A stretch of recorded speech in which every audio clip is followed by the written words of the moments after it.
How are y'all doing, everyone? I hope you're keeping well out there. Let's have a look. We've 9 people in the stream already. Let me catch up here now with the comments. Who have we got? We've got Dennis, Michael Dranfield. We've White Sapphire. Hello. Kevy Bay. Hey, Kev. Norman Dondy. Nice one. Wonderful stuff. So Michael says, yes, here waiting after a disaster with the Sunday dinner. I hope he got his dinner eventually.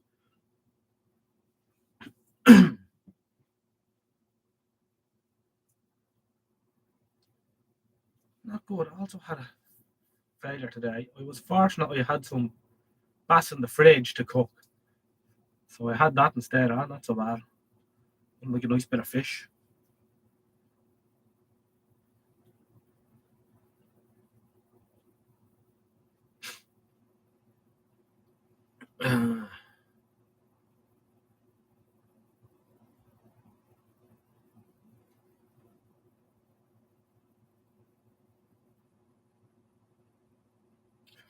Forgot to put the turkey in the oven over there.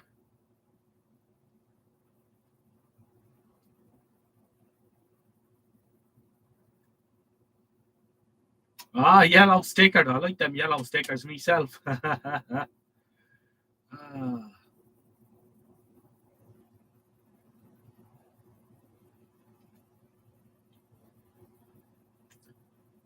Michael's stuff has 2 yellow stickers on it. Oh, gas.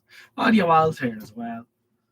Well, actually, no. I think you might notice that there's a second dark room light now. For no real reason at all. We were given this small one. It's a much newer one.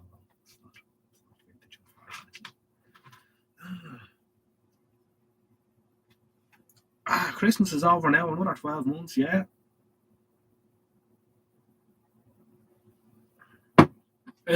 Like the Avo meters, White Sapphire, they're multiplying. They're taking over. So how are we all doing tonight?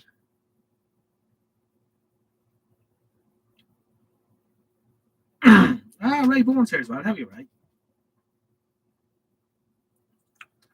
Ray's a busy man.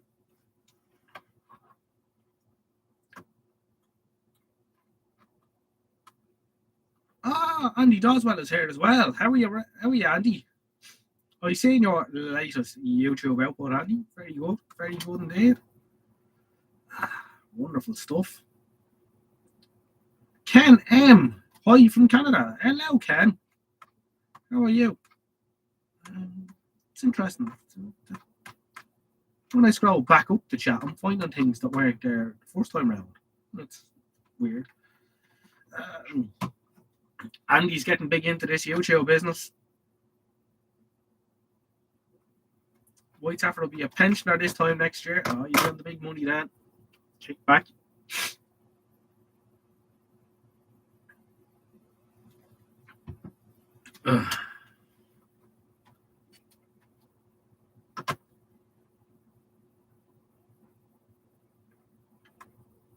Ken likes electronics repair videos.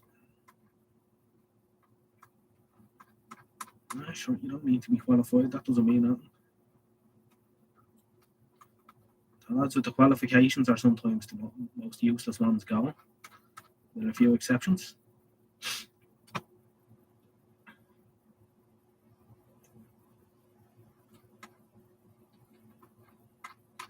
Be interested to see now how many people we get into the live stream tonight. So last week we had our most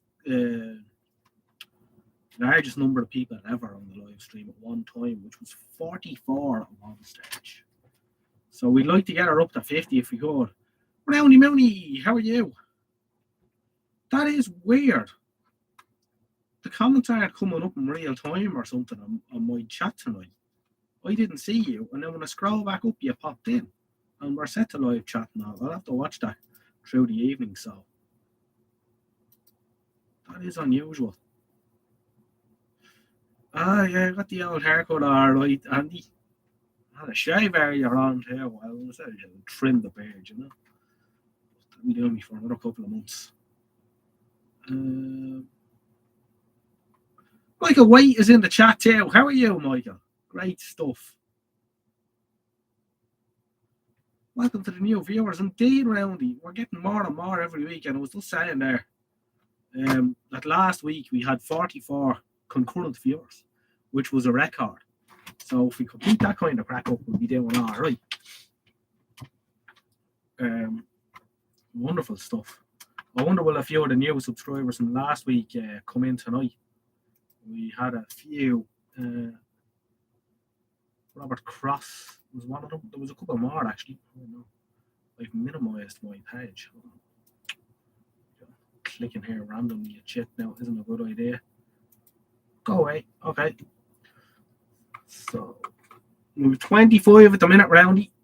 We get her up to 30 now, Roundy. You know what you have to tell them to do.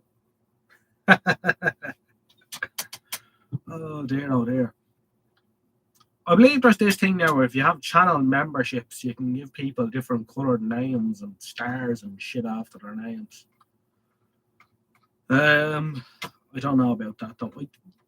I could go down the channel membership road and all that, but then I'd have to dedicate even more time to this, and time is lacking at the minute.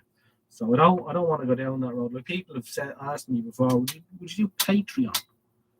And I wouldn't, because I couldn't. I don't think I could find the time to be doing stuff like that. Hopefully, just having a super late supper here, so we'll fall back in myself then. Spent a bit of time fixing me ice maker on the fridge. Oh there. Well, the way the weather's going again outside, you might need it.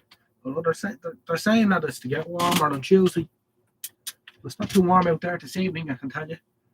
But the heat on here, I was out here for a few hours earlier on today and didn't get up past 17 degrees here, and it's back out here maybe an hour, and it's just barely 17 now.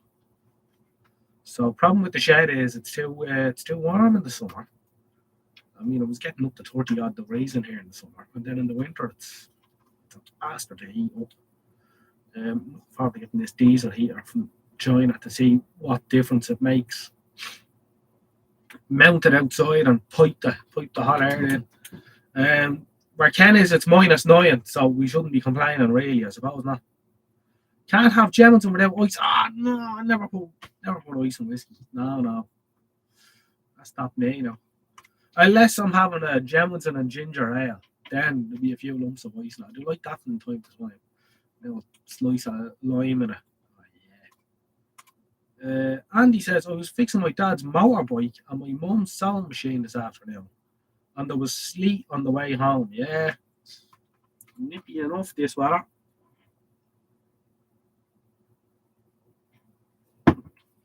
Oh there. Kev Beacor says spotted.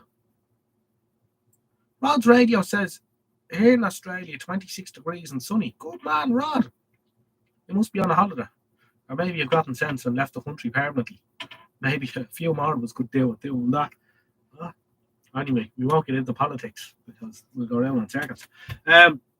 Soldering station on the bench, Kevin, it's a radionics one. The term soldering station should be used loosely because it's just a transformer for a 24-volt rod. But I'm thinking of mounting my Quicko T12942 in here somewhere.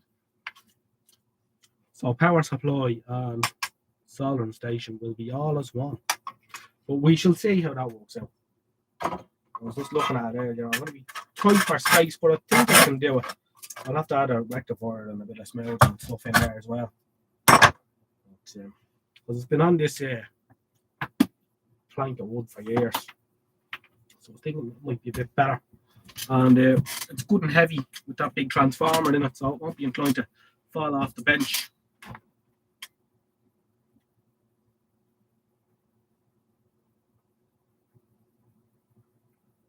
White sapphire. But in Australia, it's the peak of summer, so it can only get cooler as the year draws on. That's right. That's right. There's somewhere down there. We know that from VK3YA, if anyone ever watches any of his videos.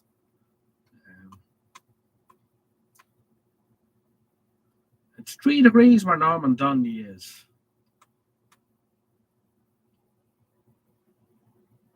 Soak up the heat while you have it, Rod. I see Paul Carlson has a new lab and is ramping up his output. I built a pretty exact copy using bits from Maplin when someone gave me a Weller TCP iron years ago. Very good.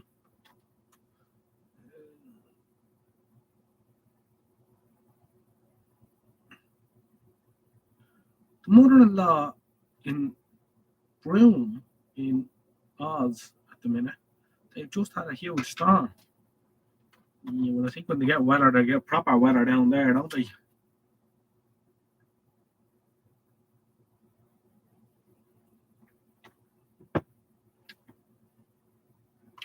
Andy Crowley's in the chat too. Good evening, Andy.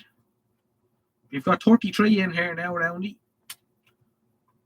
We only need 35. So we need another 10, and we've broken our all-time record of 44.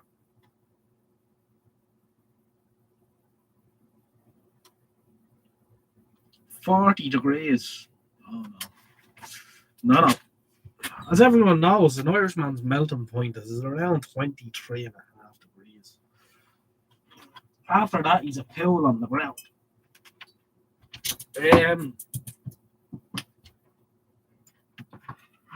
35 cans needed then. Oh.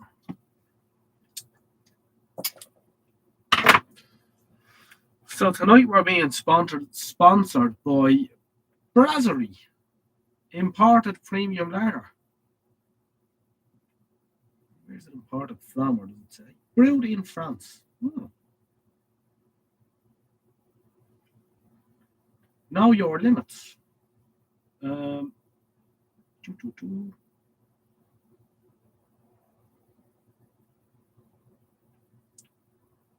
UK Chief Medical Officers recommend adults do not drink more than 14 units a week. One UK unit. Okay. I've only got 10 bottles, so I'm well under my limit then.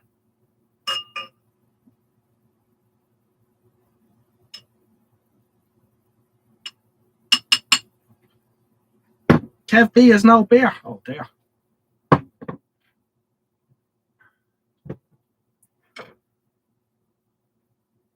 Homemade ginger wine and lemonade. That sounds interesting, no? French beer, apparently, from the good people of Aldi. We've pulled out all the stops tonight, lads. It's 17.8 degrees in the workshop the minute. Well, it depends which one you look at. It could be 18.2 as well.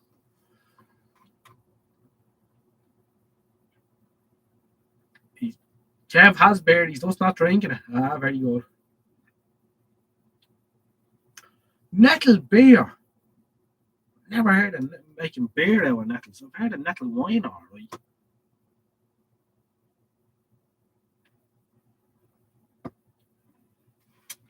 You know, nettles really are a wonderful plant. And all we do is spray around upon them. I mean, there's so many medicinal uses, nettles. A bit of a stain that in the morning after. Oh, there, Rowdy. I wouldn't like to imagine that now. I wouldn't fancy that. It'll be interesting to see who else pops in now tonight. As I say, the Sunday lives are going very well. I'm quite happy with them, actually. At one stage there, I felt like pulling the plug on them. But now, I think they're well worth doing. People seem to get a bit of crack out of them. could do myself, actually, to be honest.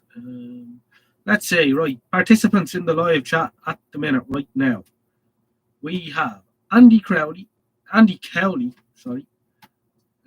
Dawes, Jerry BVR, Ken M, Kev B, Michael Dranfield, Norbert Dondy, myself, Ray Kavanagh, Rod's Radios, Rowney Mooney, and White Sapphire. And Dennis. Very good.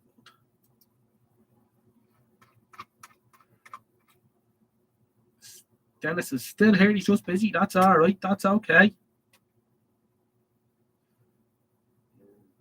Freddie starred Ray Kavanagh's hamster. That's not good.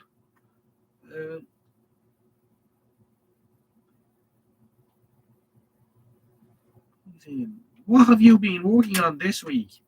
What did I do this week? Well, I didn't do much in here this week, to be honest. But I did put a new set of batteries into a mobility scooter for someone. So that's what I did this week out here. That, and I scrapped a Sony reel-to-reel player for a few bits and pieces. It was well beyond doing that with. Someone gave it to me, said I could take the bits out, and that's exactly what I did. It was interesting. I made a video about it, actually, which I'll stick up at some stage. SciMap is here as well. Hello, SciMap. And Ashwa is here. Hello. Let's see who else we get now.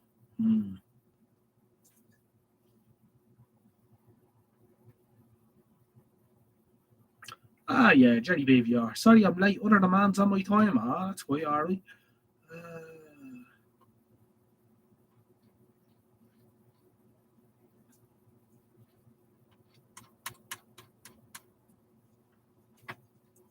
Yes. But no, the live streams are going very well, actually. I'm quite impressed with them. Should this trend continue, we'll be all laughing. The Robertson's man will keep your lamp shining.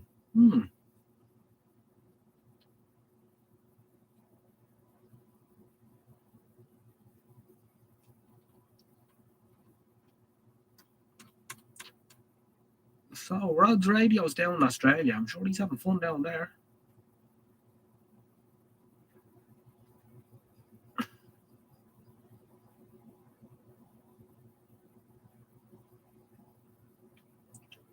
Put up a replacement dish for 28.2 and one for 9E for SERSAT. Now, there's something interesting. I didn't think anyone was using that SERSAT shit.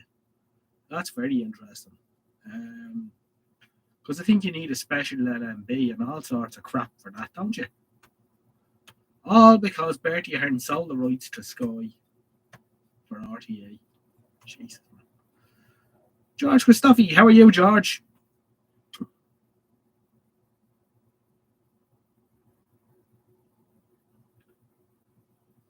Good to have you in the chat, Georgie.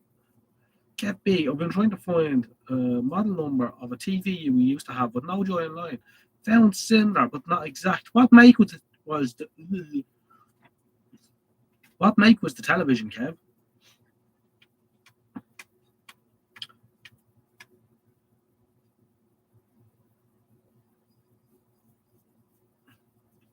What is the story? And how many stations are on SERSAT?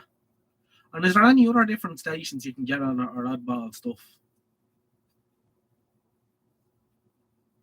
Because I don't even think it's a TV satellite. I think it's some telecommunication satellite that they're piggybacking onto. There's obviously no free view or share view reception where you are. Then your neighbour must be down in a hole or something. Just for RTE and TNG, 30 including radio. We need SERSAT here. They have turned off. As they turned off our little infill TX when the changeover happened. For God's sake.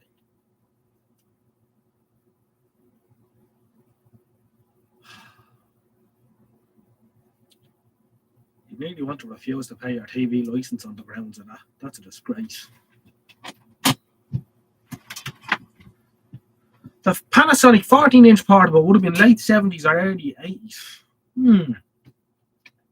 Wasn't like a bright red one, was it? Everyone, 70. Good evening to you all. Good evening to you. Hope you're keeping well out there.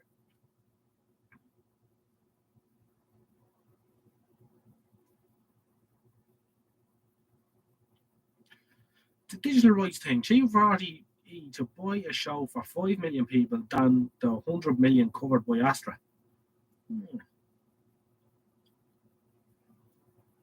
That is brutal, though, that you have to put up a big, huge dish just for RTE.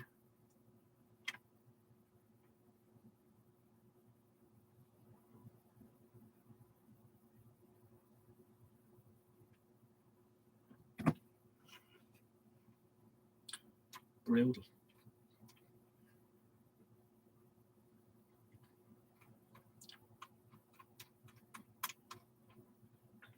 So subscriber growth on the channel continue to increase as well. We think we hit 2,450 today. So we're well on the way. I have 3 dishes on my back wall. The neighbour has 2 squeezed onto one chimney. That is ridiculous. Do you have a sat then for a dish for 19 as well as 28?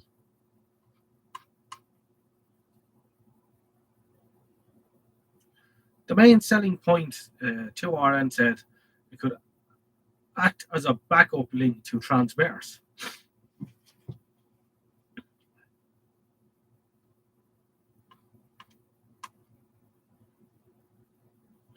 Much better than my 580. Give it time. Give it time, Andy. It took me a year.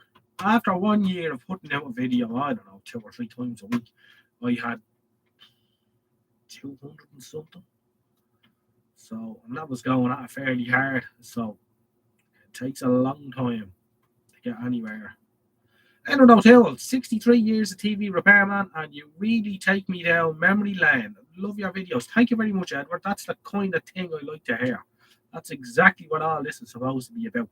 Now, tell me this, Edward, if you don't mind. What part of the world are you in?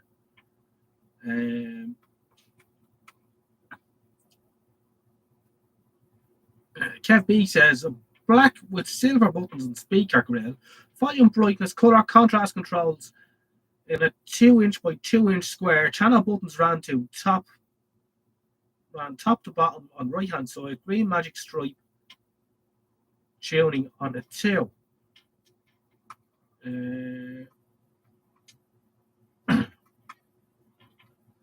Where it is, Michael Dronfield. He'll probably tell you after. I know the set. I have to say, look. I sure know. Edward is in Tala, in Dublin. Good man, Edward. Good to have you aboard. Are you subscribed long, Edward, or are you a recent viewer?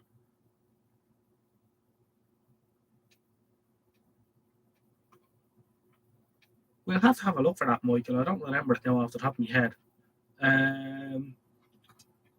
Michael, you do have rights here, I think, still. I think you are from... I think you might be able to put a link up to that video in the chat.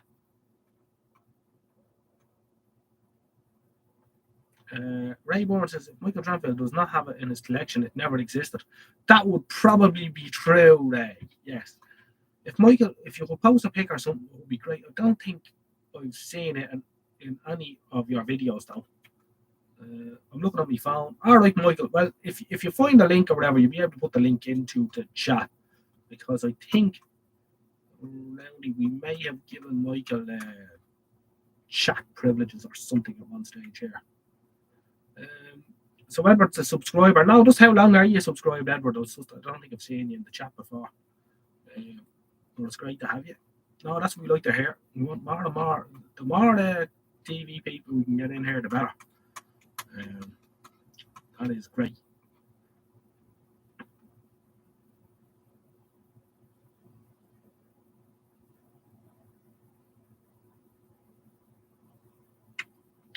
So I'll see if Michael comes up trumps on that television for Kevy B.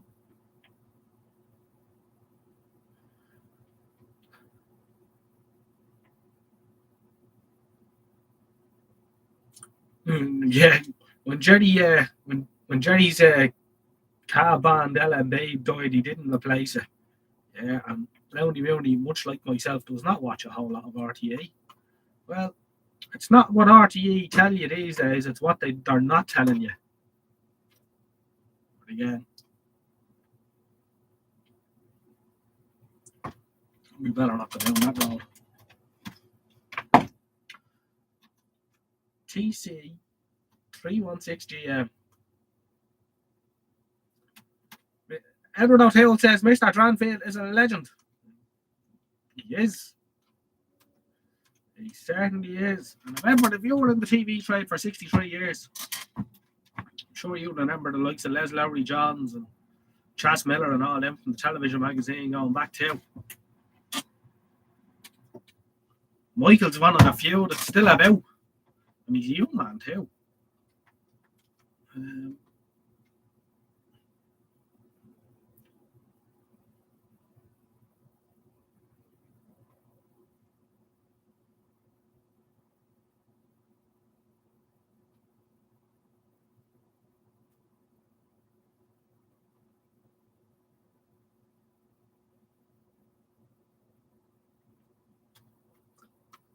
Patrick Bourne's in the chat too. How are you, Patrick?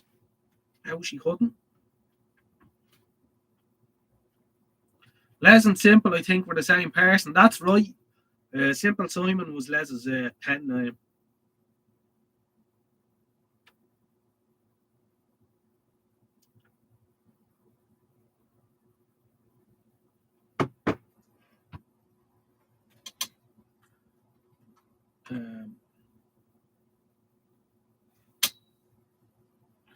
Fallen Legend. JJ is my replacement. Oh, I don't know about that.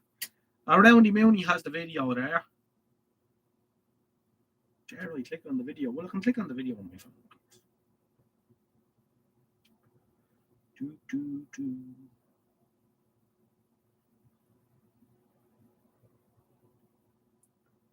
National Panasonic. Is that it? Is that it, Kevin?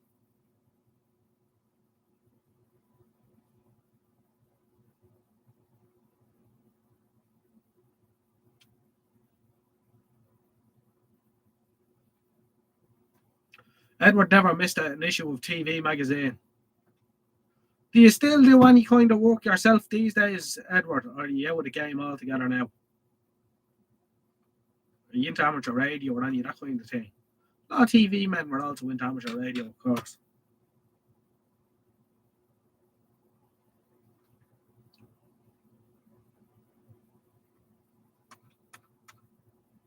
That's very, very similar, but not the exact one.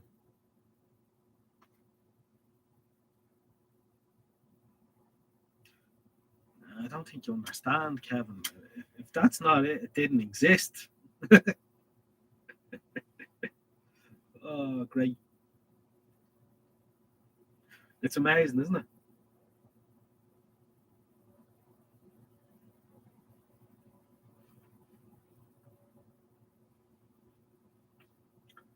Do you have a motorized dish, Jerry? That's something I often thought about getting, but never bothered.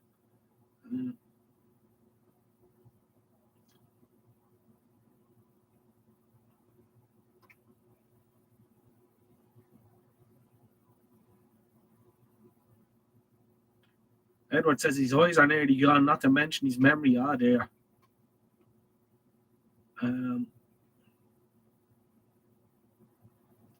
No, just a multi-LMB job and a multi-switch. All right, so you've got like the bar thing and you fire in from different angles on the dish. I never went that far either. I watch far more YouTube than TV. I think the days of TV are coming to an end slowly, aren't they? You can tell by the content on it now and the quality that goes into it. It's not there anymore.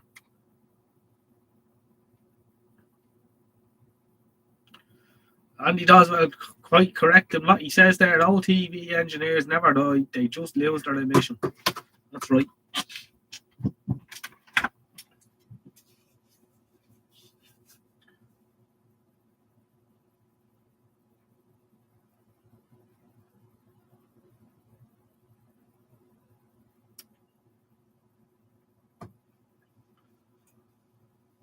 On the multi-switch means you can share the signal to several rooms at the same time.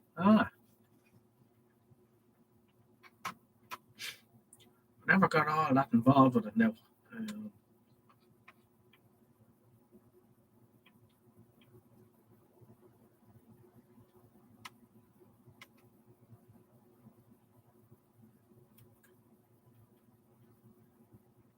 We've got 37 watching at the minute, Roundy. Will we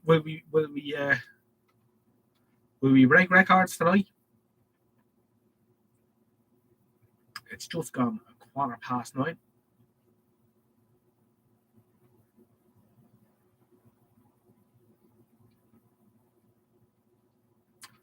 If you are enjoying the live stream, by the way, please do give us a thumbs up.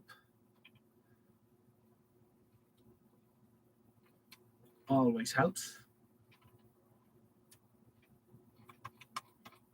And if you haven't commented yet, do think about saying hello. Edward says he's 74 years young. Old man, Edward. And tell me this, where did you work, Edward?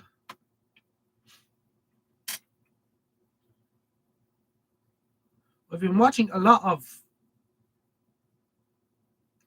channel fixes all of like more entertaining than telly. We're certainly on the right road. I think we are. No, we're doing well. It's 30 thumbs up now. 30 thumbs up. 39 viewers. Come on. Come on, boy.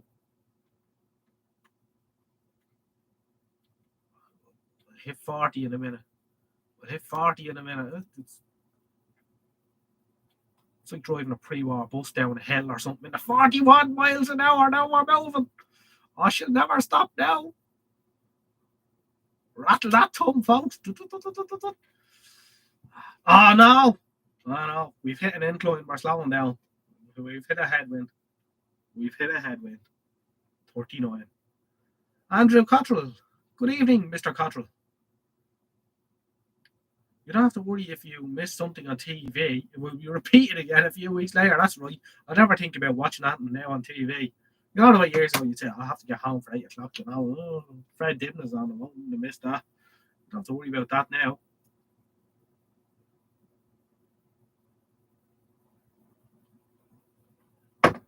Days later to be more like it, yeah. Or an hour later on ITV +1.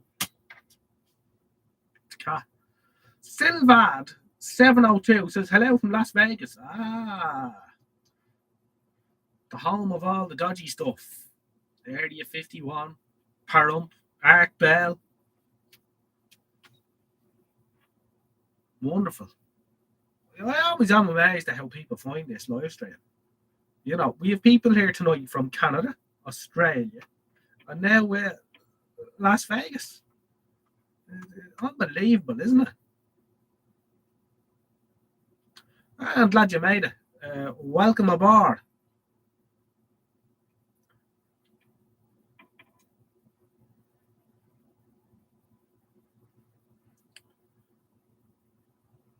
Jenny remembers that being a kid on the 86 to Bray, we had to get off at Cornell's Court because the old R series couldn't get up the hill. That sounds about right.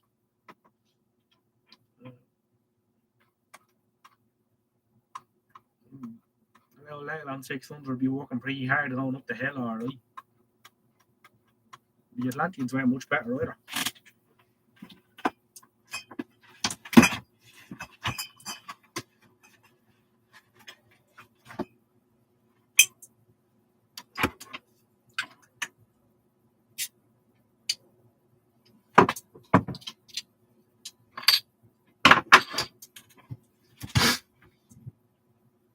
Worked in Dockrell's and then went out on my own. Did a lot of troubleshooting for a few shops. Good man, Edward.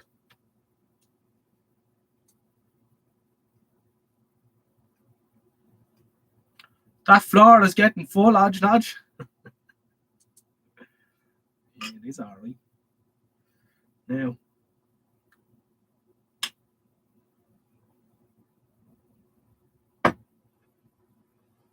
the only thing I watch now are 40 or 50-year-old comedies, yeah. I can sort of sympathise with that, all right. Good to know the camera auto pans down to look at the bottle store. Oh, yeah. Need need to turn him on. I need to zoom him in, right? See what he's zooming now. Come on. And the light is probably that a little bit dim from the. Ah, here we go. Look, up. Stop. Right, moving now. Do this. Now he's locked in place. Look at that technology for you. What is your beer of choice? Well, tonight, Towns of Ireland. I'm drinking Braza from Aldi, and apparently it's imported from France. So it's obviously the shit that the French won't drink.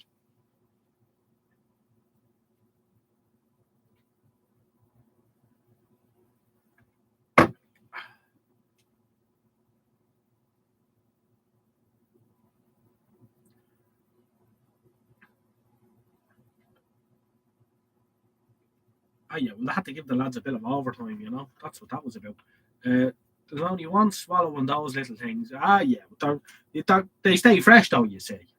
I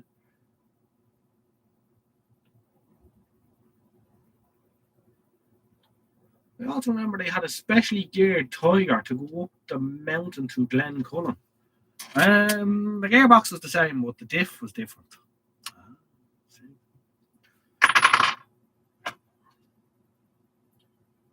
Had a high ratio differential. Or a low ratio differential, should I say.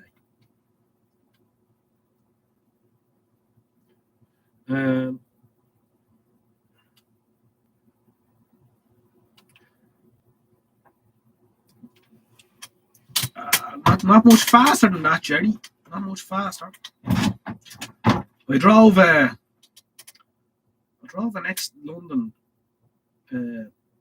Leyland Titan down to Limerick for someone once.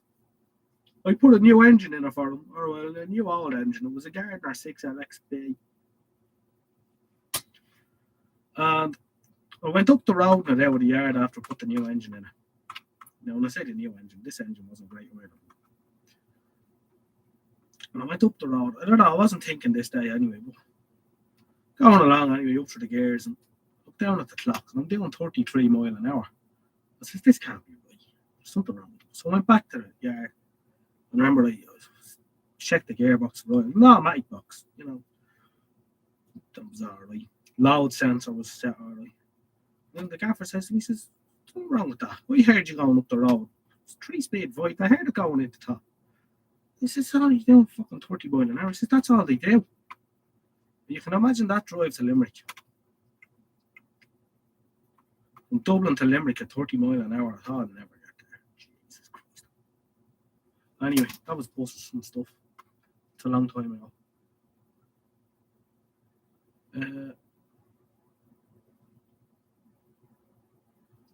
I have a short diff in the Mini.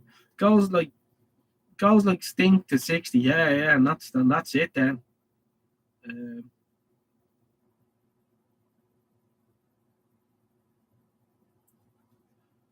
Edward O'Toole says his most treasured possession is his Ava weight. What mark is it, Edward?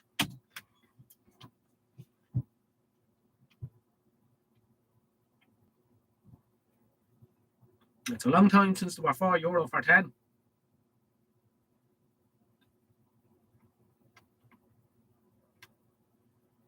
I say in that video, KFB, that was a very well done conversion. Your man put an awful lot of thought into that.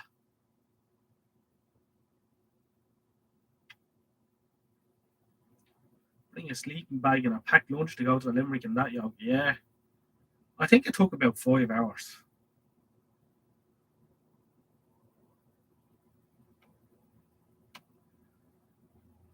We had a Leyland hoist for years. She topped out with 42 mile an hour. 70 in the Mini is 5,800 ribbons. It's enough to wait to there. I'd say it is all right. At that kind of ribbons, you'd be waiting to see Conrads coming out to the floor, out to the pedals at you.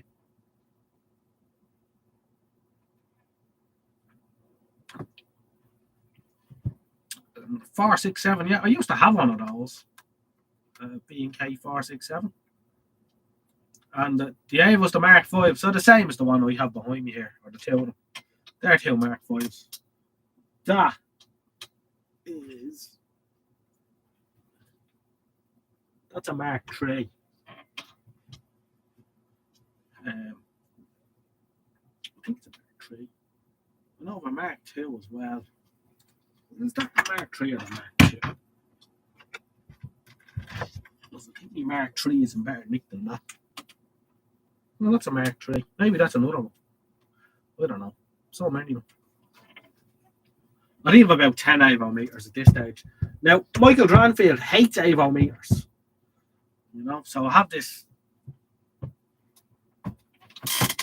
idea. To, you know, send a giant Avo meter to him.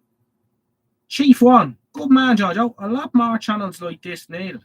The irony of you fixing, restoring owl gear nowadays is there's nothing to watch in them anyway.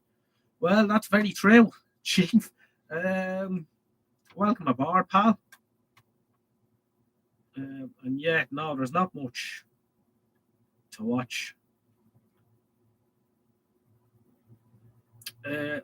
Michael uses a Leader LCT 910. I think I had one of them too at one time. I think one of them passed through here at one stage. But I have the little the Coney. It was belonging to John. It's very, very gentle on tunes. It hasn't killed anything yet. Andy Dodd says, I'm no lover of the Avo. There's another one. Jesus. Here we zoom out right now. See, we should zoom out. It doesn't understand what I'm saying. It's clever enough. It knows if you're holding up 2 fingers instead of 1. There's nothing to watch in the modern stuff either. Yeah, well, that's it. There's nothing to watch anyway, so it doesn't matter. We've got 41 viewing at the minute now. 39 likes. Now, of course, I didn't like my own video. We'll do that for a crack. There we go.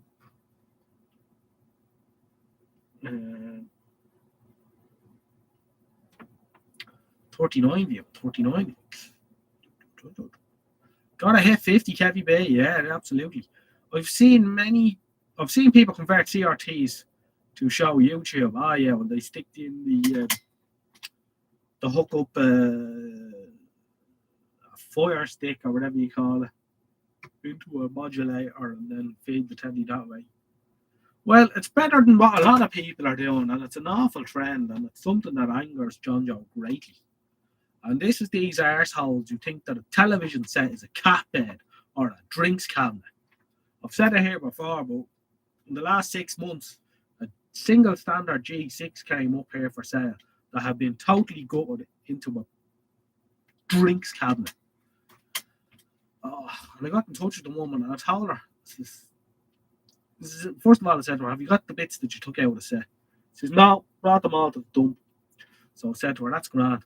Go on eBay and just type in Philips G6. I left them with that. Fucking idiots. The amount of stuff that's being ripped to bits for no good reason. I don't know if it's still a thing.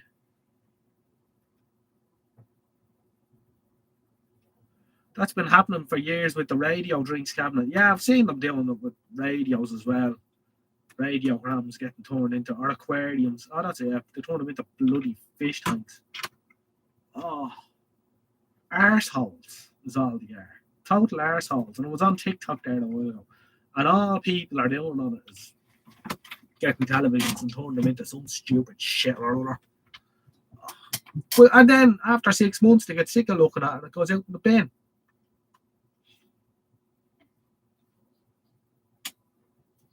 Or the other thing, of course, that you will have seen was where they turned the Avo meter into a lamp.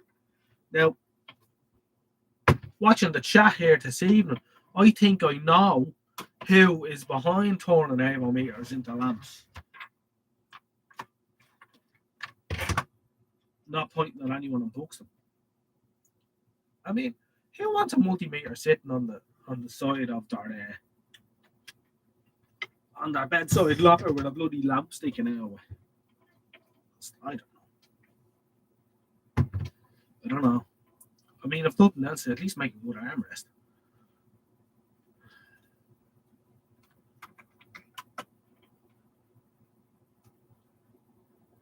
Even Andy Doswell wouldn't even do that. Best thing for the question mark. Roundy, I'm going to ask you to uh, do away with Michael Dranfield out of the chat there.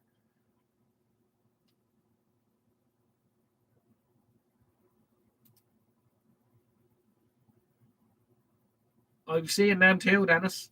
God does.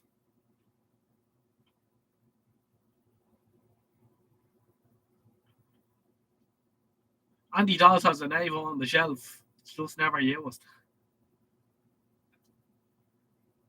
Edward says, you were talking about cars. I remember back in the 80s trying to get customers' TVs in the back seat of my little Mini. Small car for big televisions, all right. It's not simple. It's just gone 9:30, everyone. Now, you're going to have to forgive me. I have a bit of a head cold on me here, so you might hear me sniffling from time to time. I actually wasn't going to do the live stream tonight, but I said, feck it, we'll party on anyway. Well, I am slightly under the weather. So please do bear with me if you hear me sniffling or coughing or whatnot.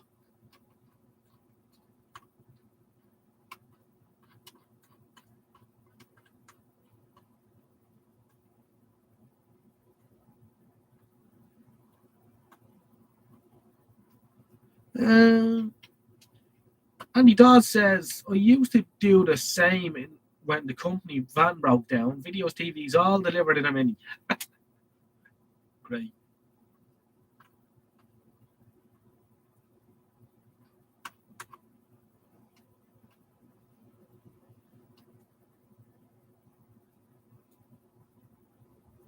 The only saving grace, as Jerry, is the modern TV cabinets don't suit modern decor, or the vintage stuff doesn't suit modern decor. Yeah, but I don't know. It's not a trend I can understand now. The worst part is some of these videos are just plain lethal, and I see nothing being done to stop them. But when someone creates a warning video to tell people how dangerous they are, they get removed. Yeah.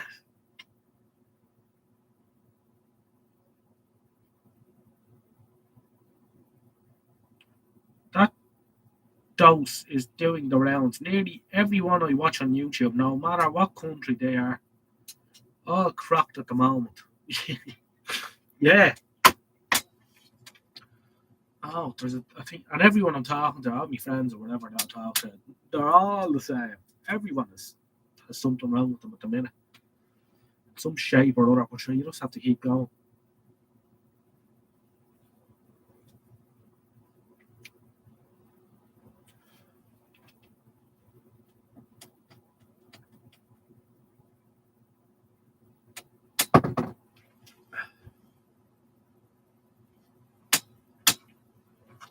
Right, I think I'm gonna leave you. This is gonna be my first little intermission break. So I'm gonna leave you for a couple of minutes.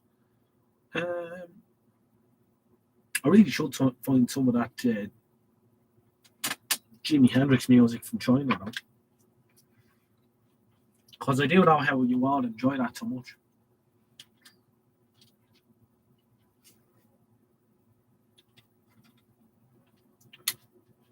I was hoping Underscore would show up in the chat tonight to tell us how we got on with the ATS 20 Plus.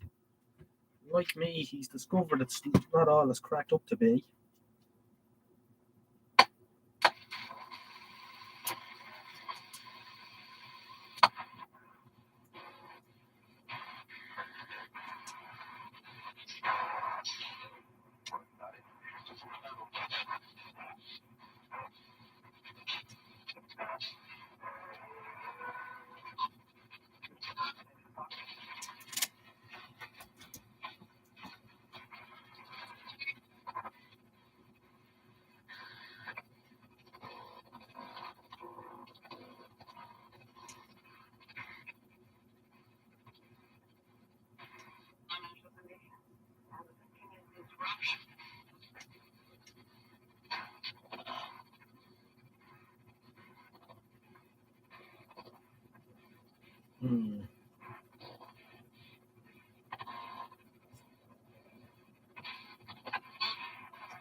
Right, lads, study the news and I'll be back in a minute.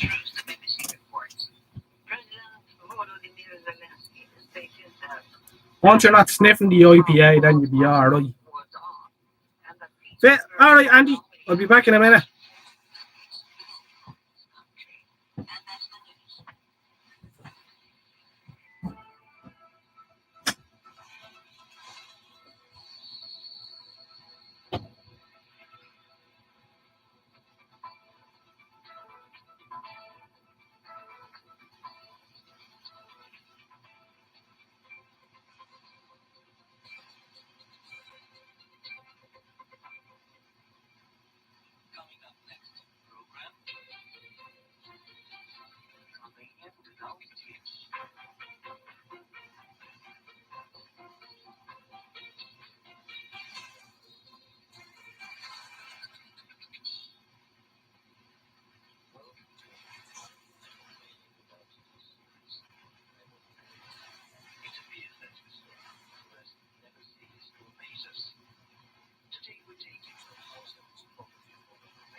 She's still talking.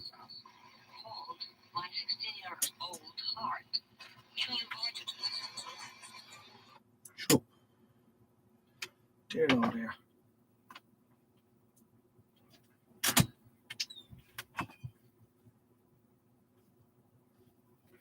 Well, how many have we lost for that?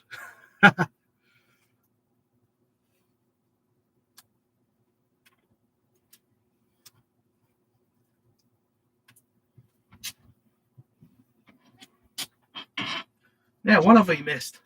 We've got Chris, all the gear, no idea. How are you, Chris? Hope you're keeping well. Now, let me go back here a bit. Catch up with the chat. Sidemap says he has got to get himself an AMO. I think he should.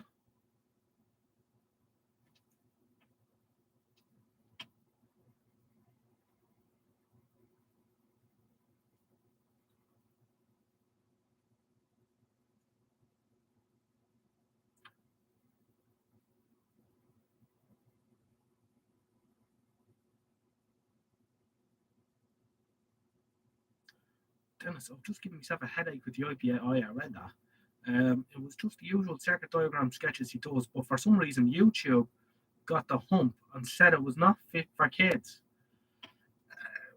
It's probably the algorithm picking it up. You wouldn't know. It's strange. Andy is in the chat. Yeah, we see it, Andy, just before we went out. He's gone in for more Little Green Men. And it's not as potent as tricholethylamine, sadly now banned.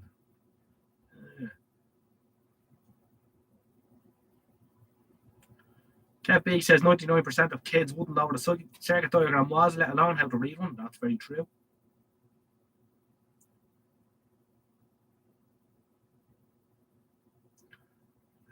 Chris was going to start drinking lighter fluid.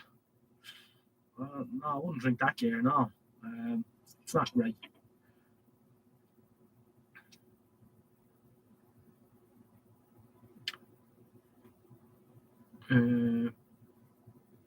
Since Thatcher fiddled the education system so much, I doubt any understand anything electronic. I was the only student who did electronics. I was told I couldn't do it, so it was a plastic box.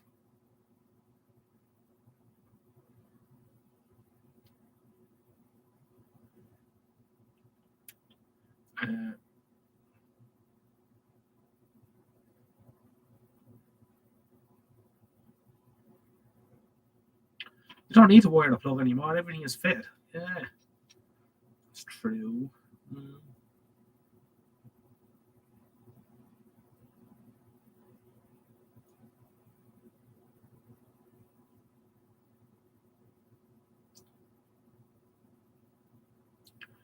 The trouble is, all the parents are from the don't touch electronic generation. They either don't understand it or don't want their kids to go near it. That's right. Not to mention lead armored cables, lovely thick, lovely stick black pitch everywhere. Oh yeah. I've come across that stuff a couple of times alright myself. Heck, you don't even need to change a wheel now. Just empty a can of spray into it. Yeah. You can see what the fella says when you bring the wheel in to get the new tire on it.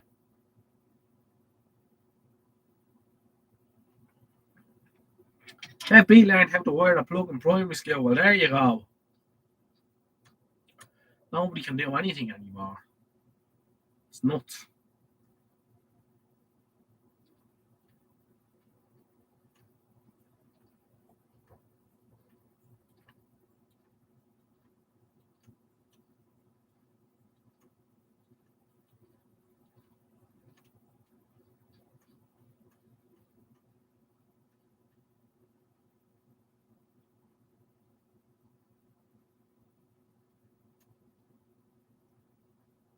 Yuri Henstone. Hello, sir.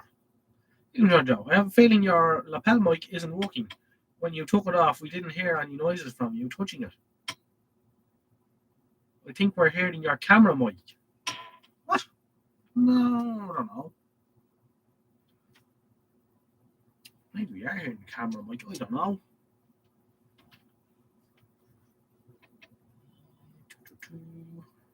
That's going to be problematic if we are.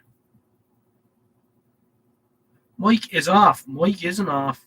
Mic is on. So obviously, Donald Tony says said that at the start of the chat. I didn't see that. Ooh, well, that's a problem. We got about that.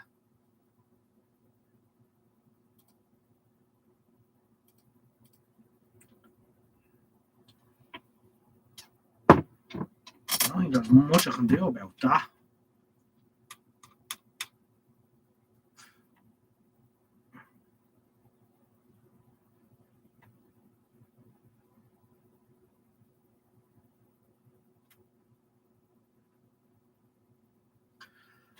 Let them put their hand on the anode cap of a CRT and then they will know how dangerous electronics can be.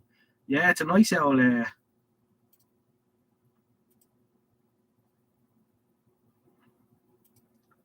it's a nice old zap you get, alright.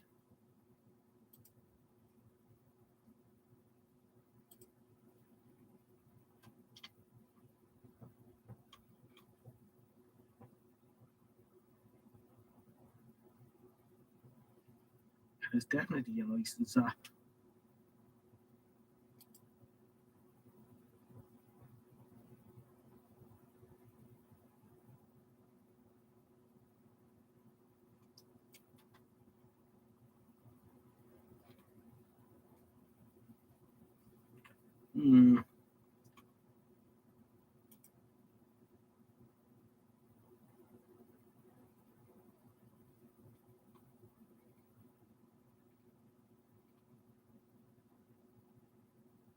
Yeah, I don't think there's nothing I can do. I can't go in to switch the mic, I don't think.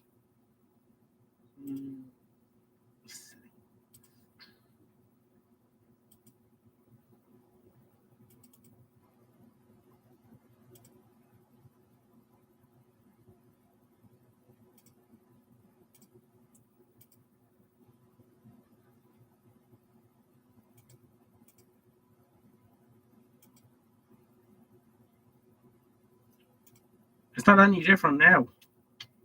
Don't think it will be. I think it'll still keep using the camera mic even though I've switched it. No. New. I might as well turn it off though.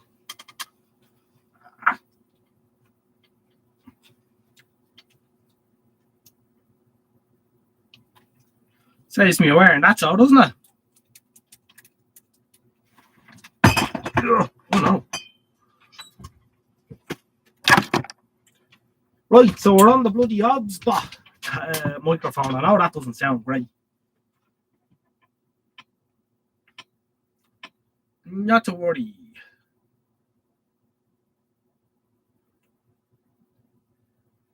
I know it does sound better though with the lapel microphone.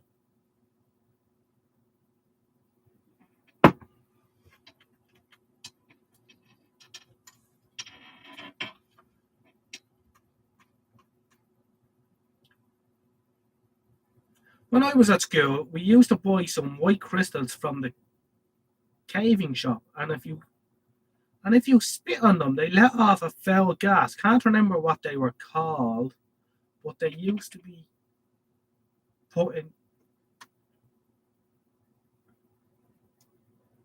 cavers in lamps. Oh, I know what you're talking about, Michael. Oh shit, yeah, because what happens is when water mixes with them crystals, carbide lamps, carbide crystals, and when water mixes with it, it makes acetylene, I think.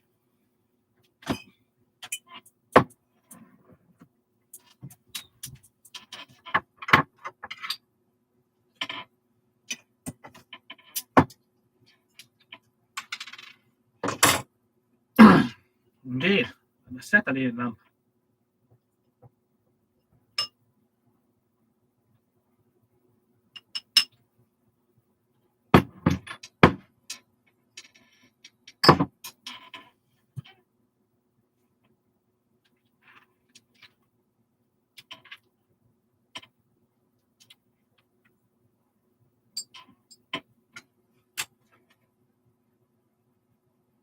They did indeed. They had them on bicycles going way back. Let's check the live chat now and see participants.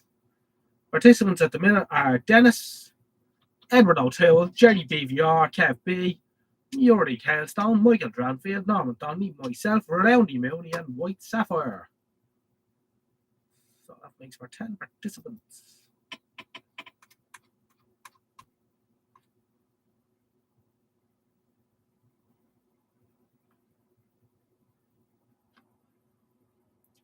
Your dad had a carbide lights on his Anzani iron horse.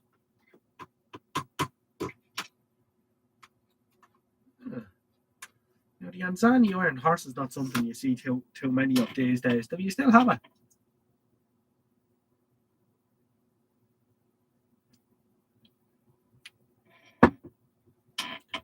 Well, it's actually 40 viewers, 40 thumbs up now. I don't know what's going on.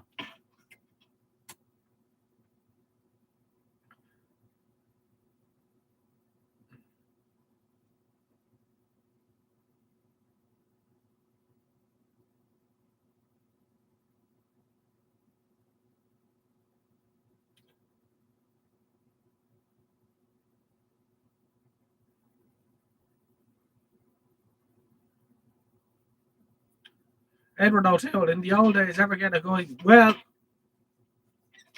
Bob TVs were out of circulation when I was in the TV shop, but we certainly got plenty of people coming in saying it was only a fuse. To which sometimes they got the retort of, well, why don't you change it yourself? Or we'll sell you a fuse. Kids. Then it's round me that people clear liquid in a bowl of loo and then parting the cistern. That's Jesus Christ.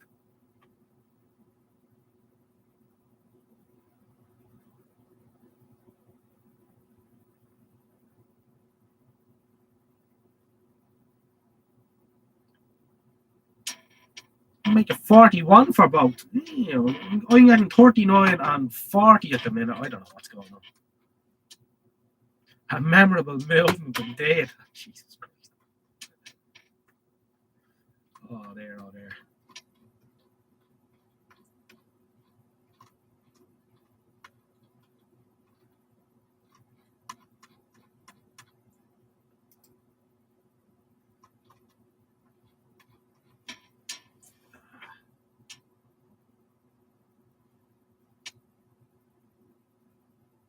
The lamps were destroyed by the antique market, converting them to mains. They were. I've seen quite a few of them already. Bloody vandalisation again.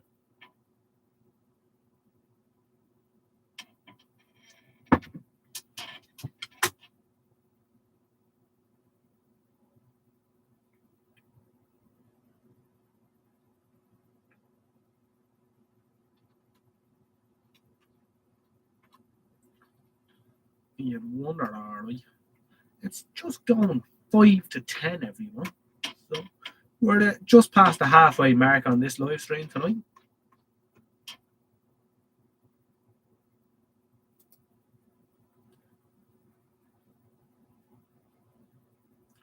Kev B remembers the expanded foam demo on Tomorrow's World with the two liquids.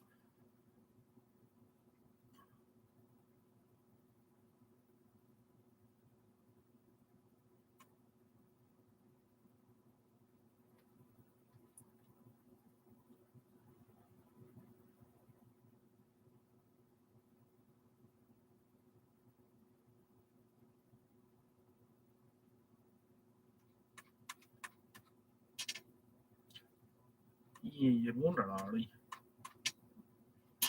Oh, by the way, I might do a little demonstration here in a minute.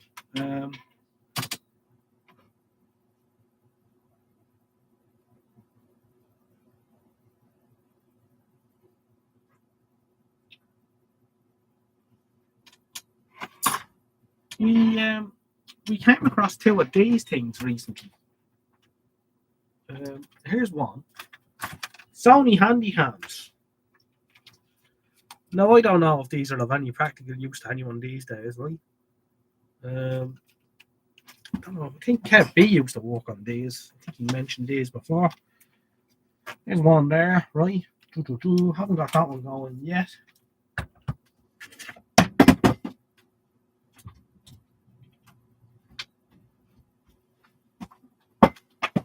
That's something we'll talk about for a minute.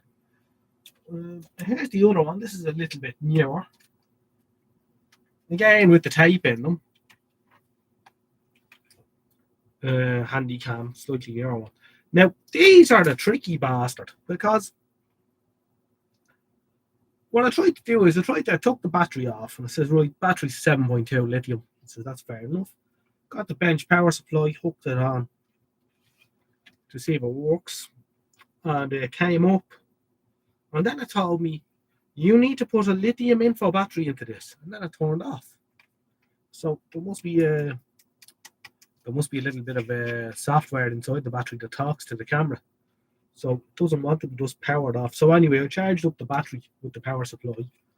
And it came up. There's actually a very good picture on this. So I had it hooked up to the workshop television there and I was messing around with it the other night. There's an EEPROM on the battery. Well, isn't that dirty?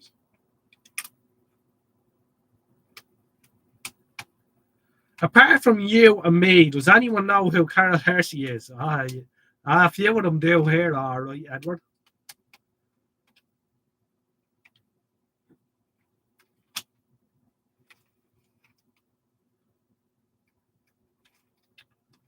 So what we could do is just for the crack now, and that's all this is for. This is just for the crack. We'll put up that 14-inch Philips set that I did the video on the other day, and we'll mess around with the camera, see how that works out.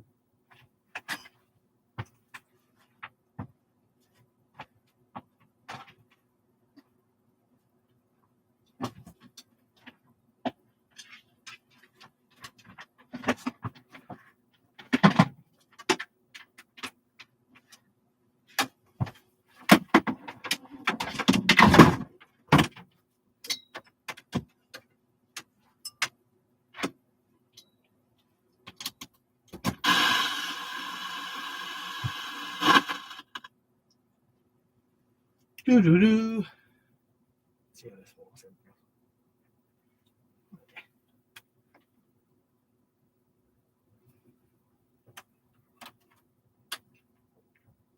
Video in.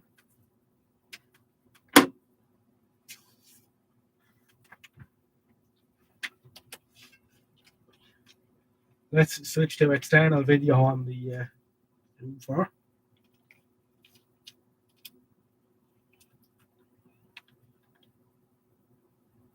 Here we are. Look, we're in black and white.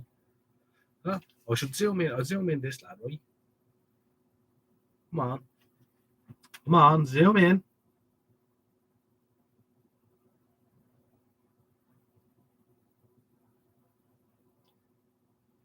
I know. Did it too long. It's a bit of an arse this to get the hang of it. Right. And then what I'll do is I'll manipulate him down there. So our center screen.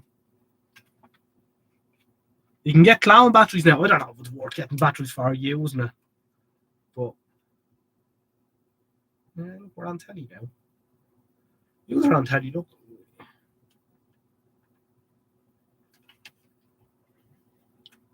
So you can see the setup there. There's the OBS bot. There's the chat.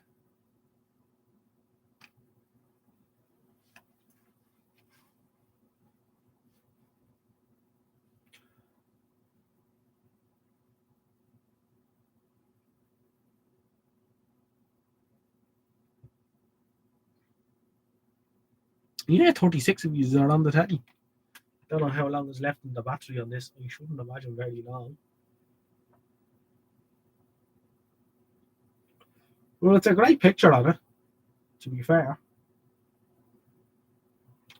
Of course, you can do that. Now. It gets very upset when you do that. Ooh. Yeah, I must say if the other one's gone as well, but it works. It's nighttime function. It's pretty good. It has an infrared light on the front. So, let's see. Light shot. So we can look in there. Now, there's no light at all in the other side of the workshop. And so that's the night vision on it. That's pretty good.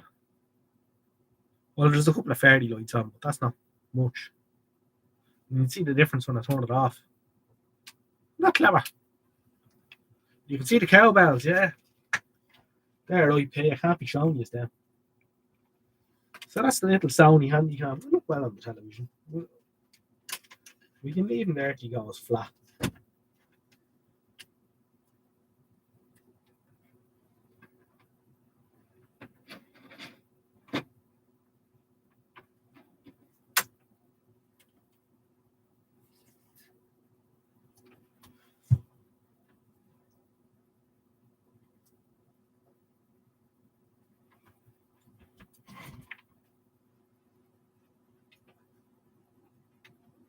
Yeah, not bad for what it is.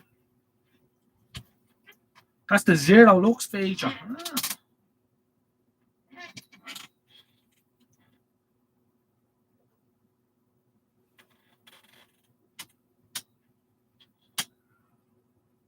It's interesting how sensitive the camera is. So the picture, I've adjusted the picture on the television to look good on the screen on YouTube, but in real life it's way too dark. So it just goes to show how sensitive the little OBS bot is. Of course, he's flickering a bit, but of course, I think YouTube is 60 hertz, so I will disagree.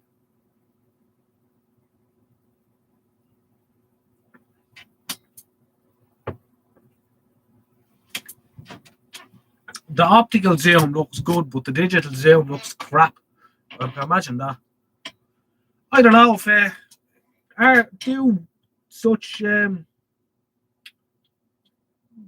video cameras have any use these days? I don't know. It's not something I ever got into, video cameras. Like, how do you go about uploading from that video camera to a computer? I suppose you need to have some sort of a converter box too.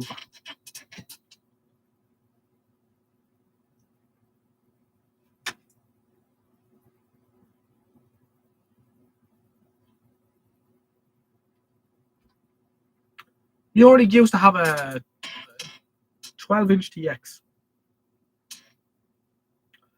I've had loads of these through here. Not so many of the 14-inch version, but I've had loads of the 12-inch ones already. And they're an excellent little television. Most phones have higher resolution these days. Yeah, well, I was thinking that, alright. Yeah, they would, yeah. Sure. Oh, that's the end of the camera. He's gone flat. So they have an EEPROM of the battery. Well, that's a load of shit, isn't it?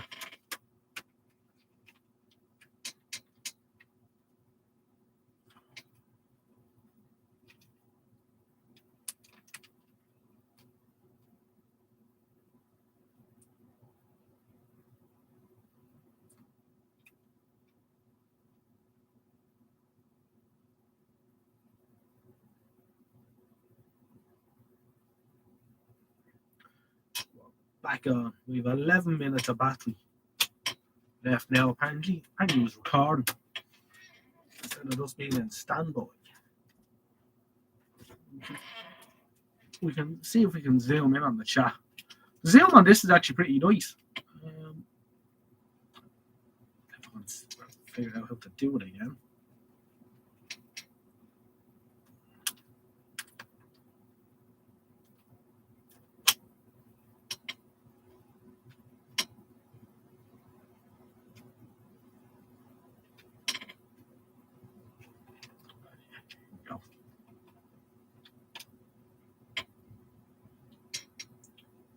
That's a fairly good zoom.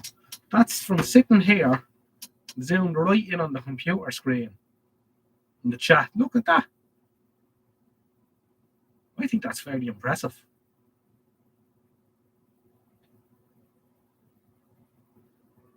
There's Rowney. Look at Rowney.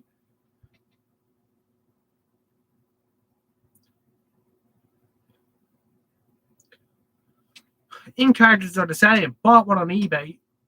Looked just like a HP, but the printer refused to print. It said that. Oh, yeah. They're at that kind of carry on now, alright. The only thing I need to do now is swap the wires around on the scan coils.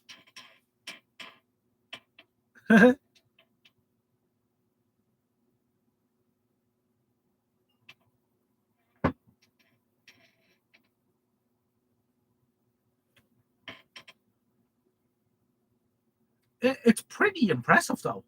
I think you'd have to agree. From sitting here to a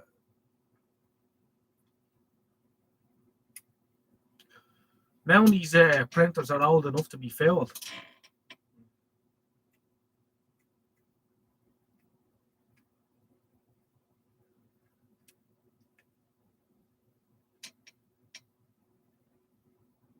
There's Mounty now and all these lorries. Oh, great stuff. I think they're a handy little camera. Obviously, they're no use now. Really. No, I didn't think there would be much use. But I could use it for recording stuff around the workshop and then playing it on a television that's on test on the bench instead of, say, test card F or something through the PM5415.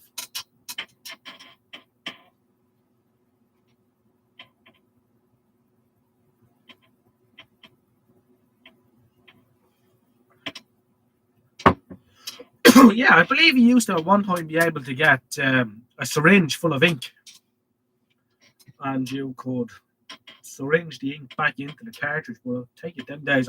Well, if there's an EEPROM in there that knows how much use it's got, well, that's kind of the end of that, isn't it?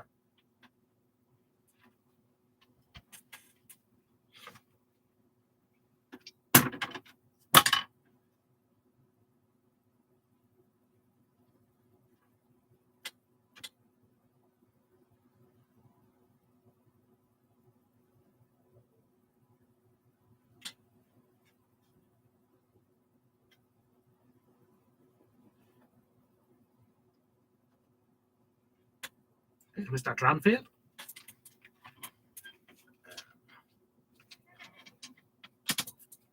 This one was working or not.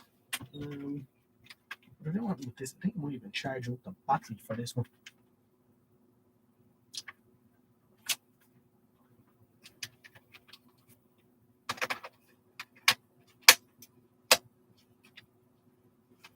I wonder will he come on? Oh, hello.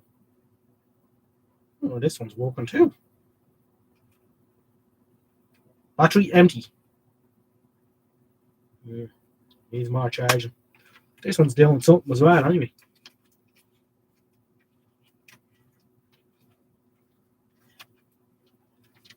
A lot of these would have died over the years because I wanted to get the little CRT out with a viewfinder to play with. That's what happened to a lot of them that came this way.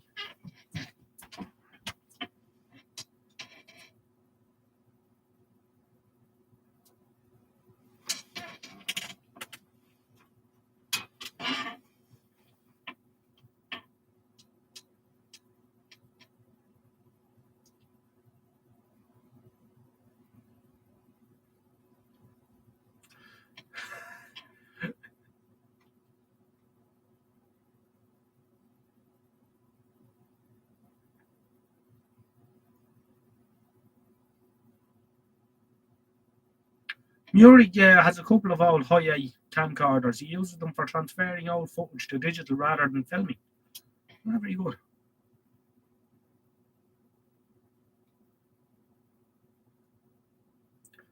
Can I do a live broadcast fixing a television? Most likely no, because when you're working on a television, I personally want to be thinking about what I'm doing. I'm not looking at live chats and stuff. So that's not to say it did happen here before. We were messing around with a Bush Valiant here one night on the bench. We were doing a couple of frame faults on it, mostly out of spec resistors around the hold and height controls and stuff like that. But no, I wouldn't be into doing live repair videos. There's other people doing stuff like that on YouTube now.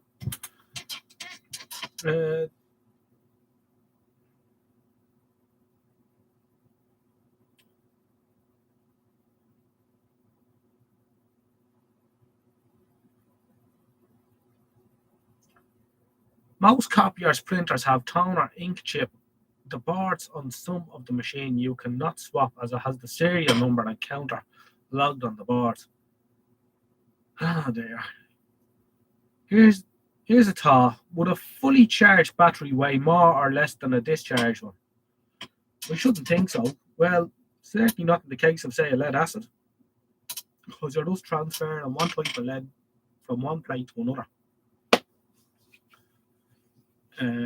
So I don't think so. There's a chemical change that goes on. That's the end of him. But nothing's lost or gained, so the weight shouldn't change. It might decrease slightly over time as the water evaporates out of the battery. That'll be about it.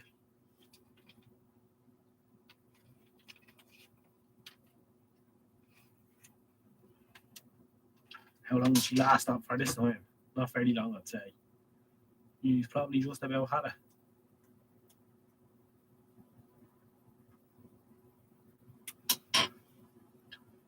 I must admit, it's a lovely little television.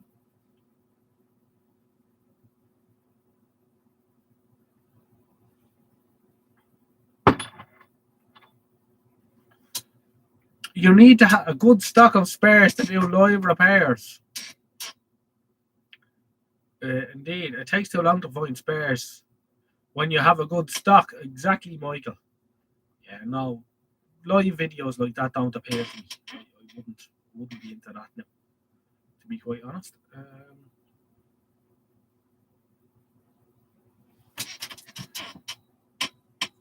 Murik Hailstone has an Epson printer that, after a few years of very light use, told me it had reached the end of its life and would shut down.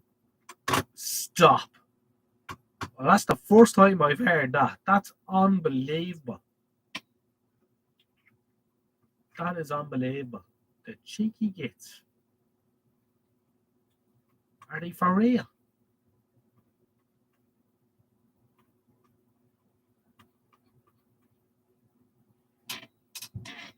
Well, it's hard to win when you get that kind of stuff thrown at you. I wonder how long it'll be till cars turn around and tell you that they've reached the use of their the end of their useful life. Huh?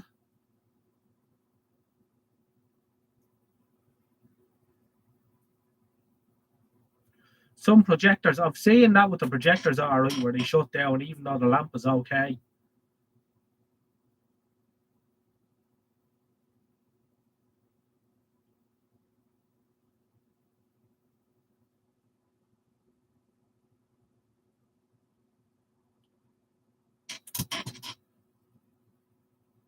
The Creecook craft machines are a waste of resources. Any fault under warranty, they send you a new one and disable the faulty one for you to dispose of. Well, Mrs. Oddsworth has a Creecook inside. Doesn't see much use though, but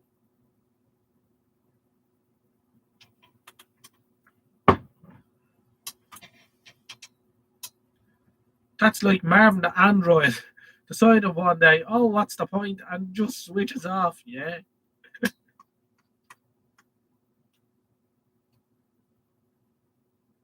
I'm actually getting ready to read the data between the NFC reader and the 3D printer to figure out if I can spoof the data.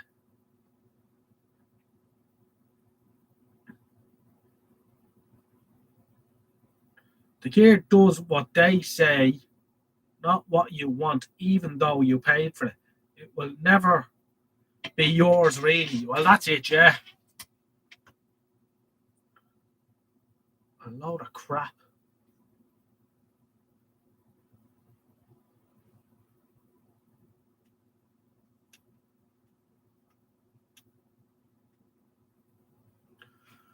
Yeah, I think we can agree that the little Sony camera is pretty good for what it is, and that the little Philips TV is doing pretty well too.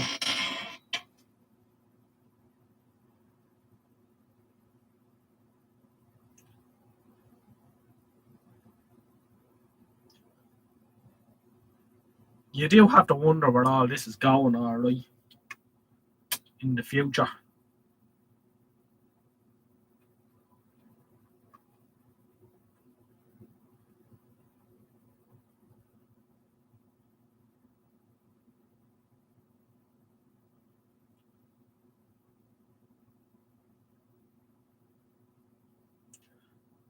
I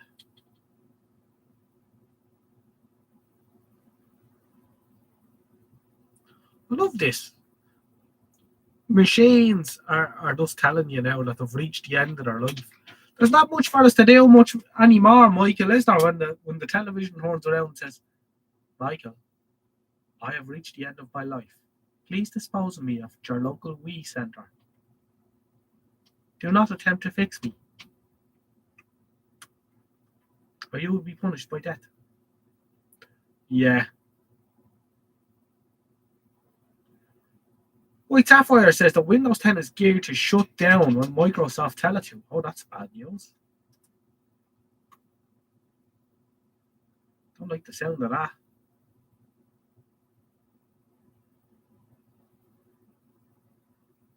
Just what you need when you drive to Donegal and your car decides it's had enough. Jerry, I am shutting down now. Please get out.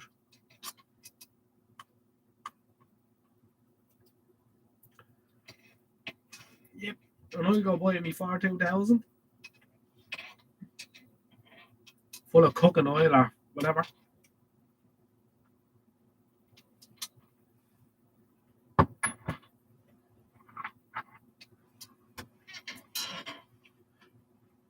You would wonder, Larry. Hal is on the way. I think Hal is already and stuff. We're just waiting to hear that voice. Just waiting to hear that voice, Kev.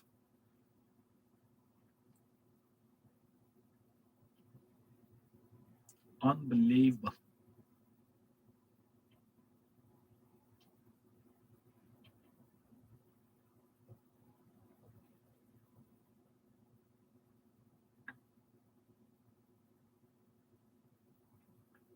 Good morning, Kev.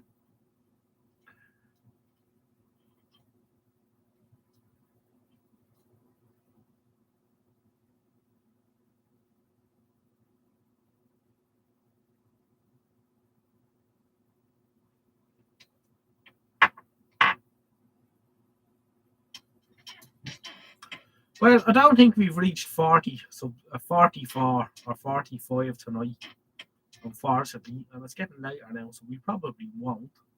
But I think we might have had a 30 odd.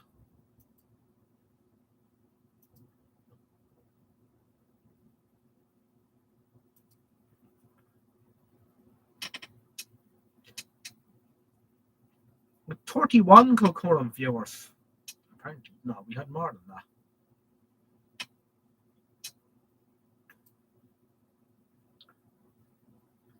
Is that a PP7 I see on your bench? It certainly is. Yes, where is it? It's over. No, it's not. Can you lie? It's PP6, Michael. I'll show you with this camera. We'll keep our old school. I'll show you in black and white. There you go. Ooh. There she is in all our black and white glory. Doo-doo-doo. Boy, you've already batteries. Doo-doo-doo. PP6. Don't ask me what that came out of. Can't remember.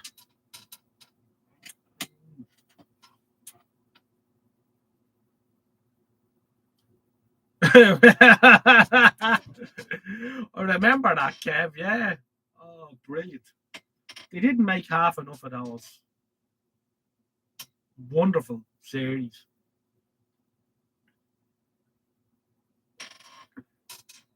I find him quite funny, actually.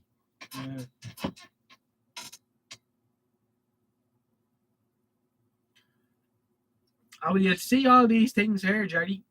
You'll always see these quirky things here. Let's see if she come on again. She will. Oh, she's a beast.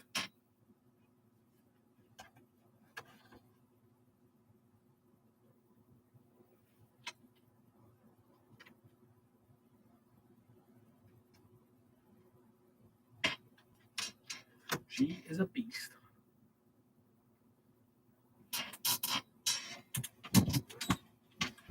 No, you wouldn't know what you'd see here. That's for sure.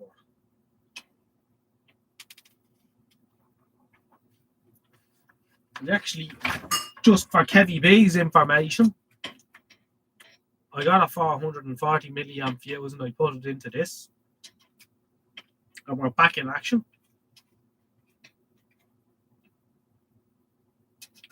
I must say it's an awful lot of multimeter. This is the Fluke 28 Mark II, which floats. I think I might bring it into the bath with me someday and use it as a rubber duck, you know.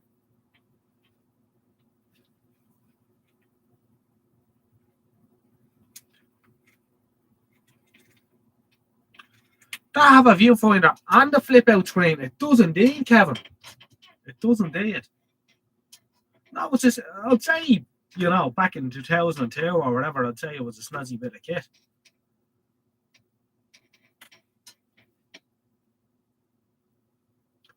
Has the PP6 decided its end of life yet? You'll actually be surprised with the PP6. Let's bang the meter across it and see what he tells us he is tonight. And for this, we'll go old school digital here. And Kev B will probably really appreciate this. Kevin, we're using something a little bit odd here. A Fluke 29. Now, you don't see too many references to these online. These must have been a little bit rare. You see plenty of Fluke 27s and stuff, but this is a Fluke 29. Anyway, I haven't said all that. I've quite a large collection of multimeters, and I've quite a few Flukes, but I like to give them all the spin. I think that all your test equipment should earn its keep. Let's see what it reads.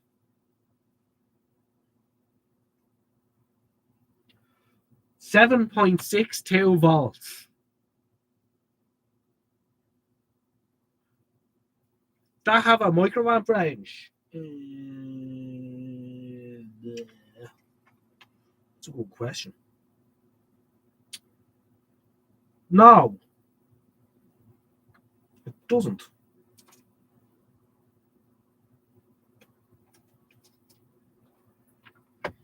So this is still making 7.5 volts.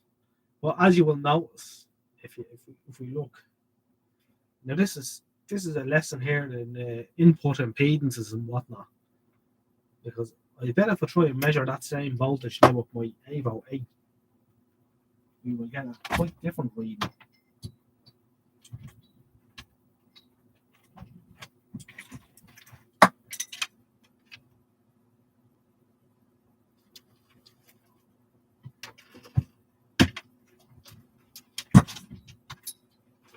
Let's see.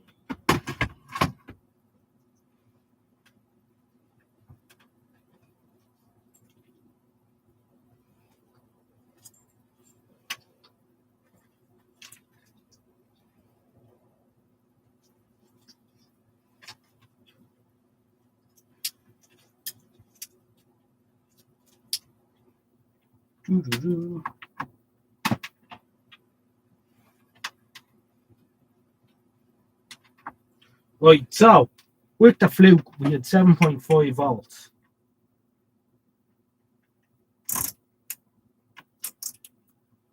What did we get with the Evo?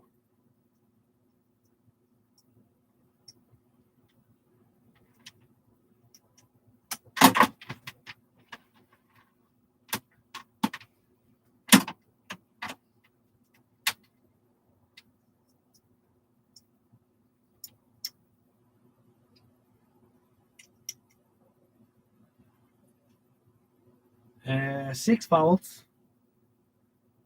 It's dropping rapidly. 5.5. Still dropping. And that's the thing you say. With input impedances, and also old batteries, where you think, oh, it's all right. Now, if I put it on the milliamp range, because it's not really what the voltage the battery can supply, it's how many amps can it supply. So let's just put it on 10 milliamps, and let's see. If this was a healthy battery, it should blow the needle off the scale on 10 milliamps. Would you still deliver 10 milliamps? No, she can't. She can deliver 500,000. It's probably not bad going all the same though for a 40 or 50-year-old battery. Anyway, input impedances and multimeters are something you need to be aware of. And one of the oldest tricks is the mechanic has a tail light that isn't working,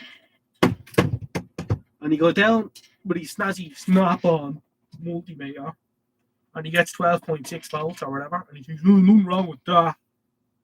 But when he puts the bulb in, it still doesn't work, and then he spends the whole day trying to figure this out. But the problem is that there's a high resistance, either in the plug for the bulb or something like that, which doesn't show up because his multimeter has such a high input impedance. So it can leave you scratching your head sometimes.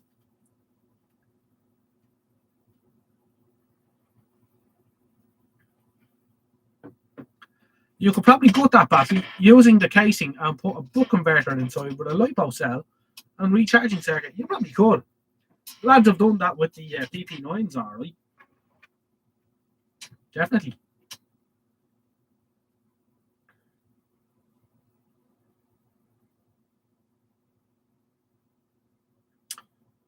You paid 26p each for Fluke 70 Mark IIIs. That was a bit of a bargain. You'll have to tell me where you got them. Well, I actually did better than you, Kevin, on this one. The Fluke 29 here was belonging to an electrician, a domestic electrician. And after many years of use, it had become intermittent. And he threw it in a skip, or in a bin to go on the skip, on a site I was labouring on when I was 17. And of course, I said this in the bin, and I went, brought it home. It was completely ganky, right? Manky, ganky, encrusted with shit. Brought it home, stripped it all down, cleaned the selector switch, which was ganky as well, banged it all back together, and it has worked perfectly ever since. So that's the Fluke 29. That was a capture.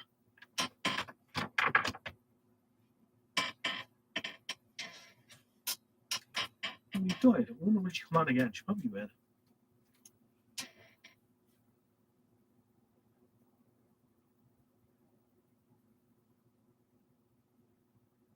It is a bit smarter than putting EEPROMs on batteries like that. I don't like that.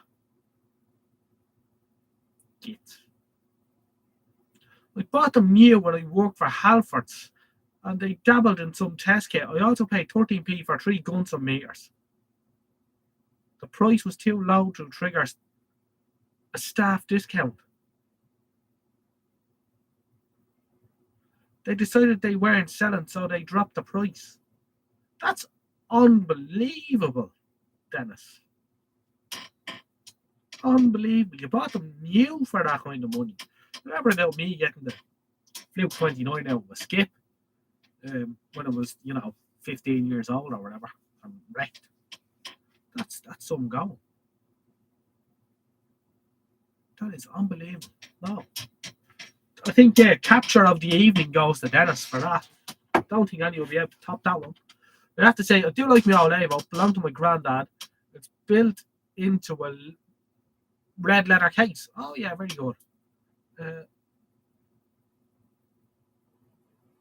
I'm sure you aren't, Dennis. Yeah, we well believe you or not. Good man. No, that's great. No, I love to hear a story like that. That's the kind of thing we like here. Right, I'm going in again. I'll see you in a couple of minutes. Entertain yourselves. I won't make you listen to Radio Romania International this time.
Can't be he got his fluke free because a BT engineer left it behind him. I like the sound of that.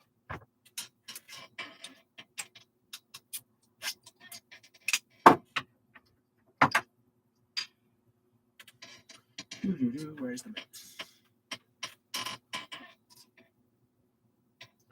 Do the cows come in with me? Yeah, no, they come into the house and then they come back out to the shed. But you can only hear the bells when they're coming back into the shed for some reason. Let me catch up with the chat. We've 35 in the chat. We've 42 likes. We're looking good. We'll see if there's any more life left in this poor thing. We need to figure out a way about getting around that EEPROM. I don't like that. Suppose if I was this for Kevin B, because I think he's worked on these things, if I was to smash open that battery and feed my bench power supply directly into it, or tie a better battery into it, or whatever, with the EEPROM there and all, would she probably work then? She probably would.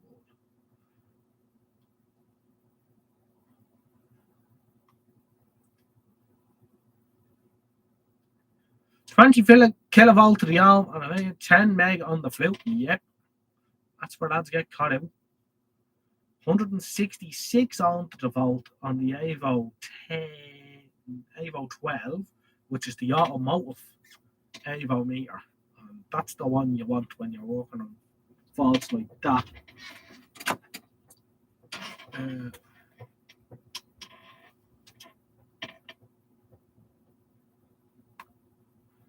I tried to buy an Arduino on Amazon UK. They refused to sell it here. Send it here to ROI. Feckin' Brexit is getting out of hand. Jerry, it hasn't even started. It hasn't even started. I know friends of mine that are in different businesses, and the supply chain thing is becoming a massive problem for them. Massive problem. Give it another 6 months for the year and you'll see what way it is. We also wanted a Cointel size super cap. They wanted 46 quid shipping. Yep, they don't want to deal with you and your little cap. Unless you're filling up a shipping container, they don't want to know who you are.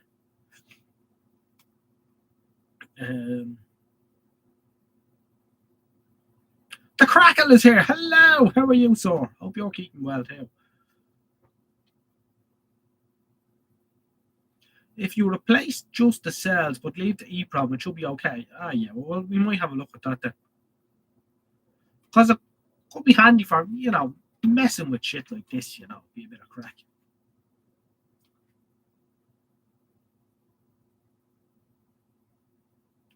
Then it says, Jerry, it's not Brexit, that's the EU making demands in some of those cases. Unless you need the Arduino ASAP, order for fifth of the price from AliExpress or eBay instead. Yeah, well, that's the way to go, Dennis. All right. Yeah.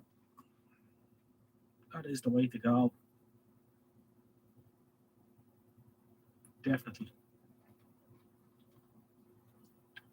Let me see. Live chat participants now at the minute. We've 34 of you. Let me see who was in the live chat. The chat slowed down, obviously. Dennis, Jerry, Kevy B, Norman Donny, myself, the Crackle and White Sapphire.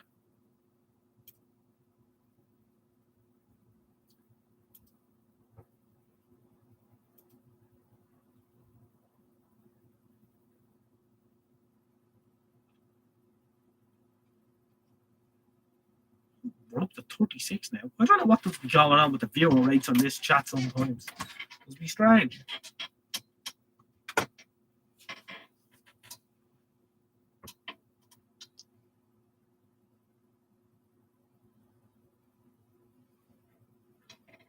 It's not too warm out there tonight either, I can tell you.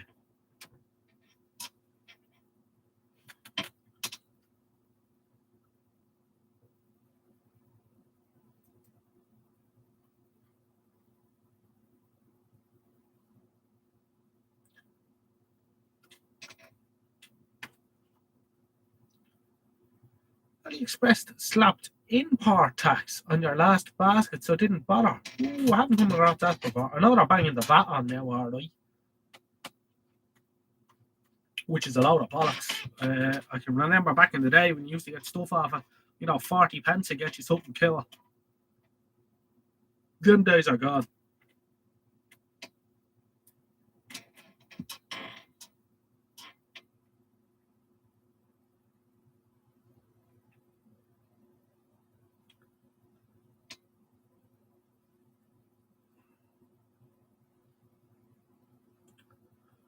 Oh, that's right, yeah. Chinese New Year is coming too, yeah.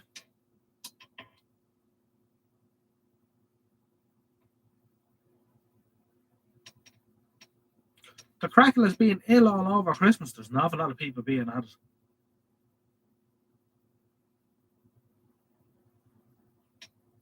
And you only ever add VAT unless you opt for the DHL or FedEx shipping. I always go on the slow boat.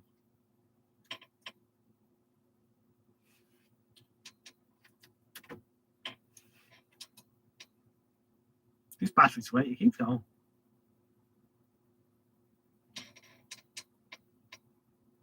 And that's one to watch out for, all right, George.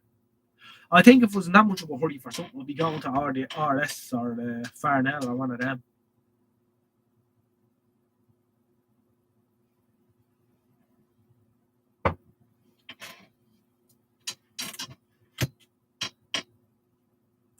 I'm a slow boat person too.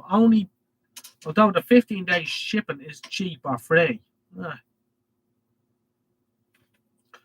I never pick. I just go for the cheapest shipping. And then sometimes it lands in a week, and sometimes it's 6 weeks. It depends. Minimum order now for free delivery with RS. Oh no, well, again, if it was in that much of a hurry, it'd be for someone else, and I'll just be passing on the price, so I don't mind that then too much.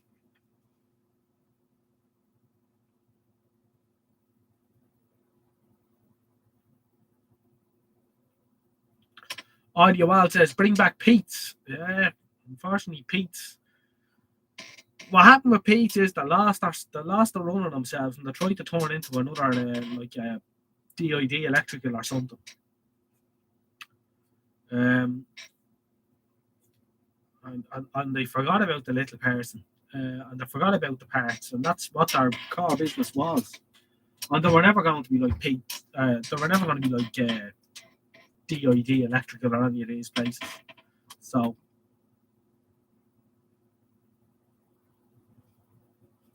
that's what happened then.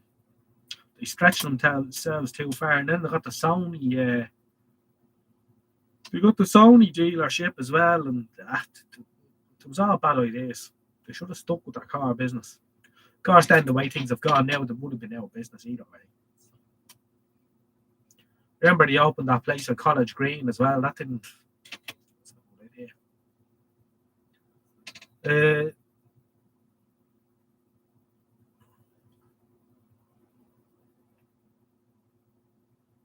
Mrs. Hodgenodge is in the chat. We better behave ourselves, lads.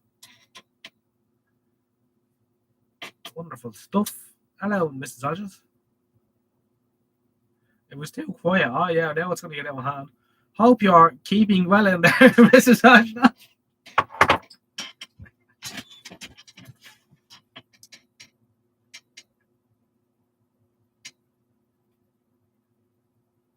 Ali is usually good value, even with the VAT. Just got to be prepared to receive fake components.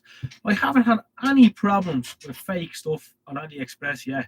This is a big thing myself and Michael Dranfield had out, But I haven't had any issues with them yet over the years. I've always found them very good. Over probably 10 years now of doing business with them. I've never had any issues at all. So I can't complain. Yeah, like that. I've had clones, but I've never had any failures. Yeah. Well, you're not expecting a genuine part as well. Now, for the computer here on the monitor that I have set up on the bench, which I'll let you see now. No, he's not going to play ball now. He's definitely flat now, is he? Oh, there we are. Right, now if I zoom in a bit, and of course we're in black and white with a camera looking at. Can you see that thing there?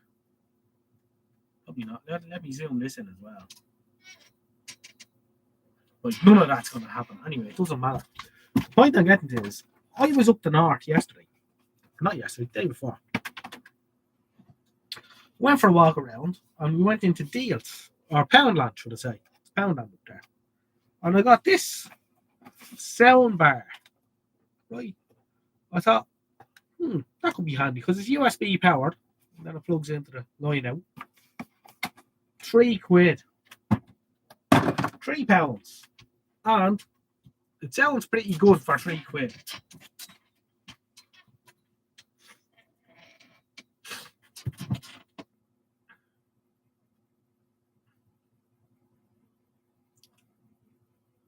Farnell have to spend over £40 now for free delivery.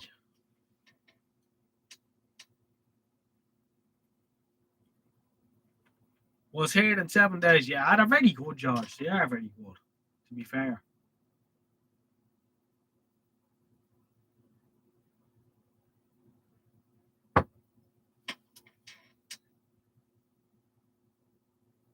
The £8 one is excellent. That's the only sound bar that's in them.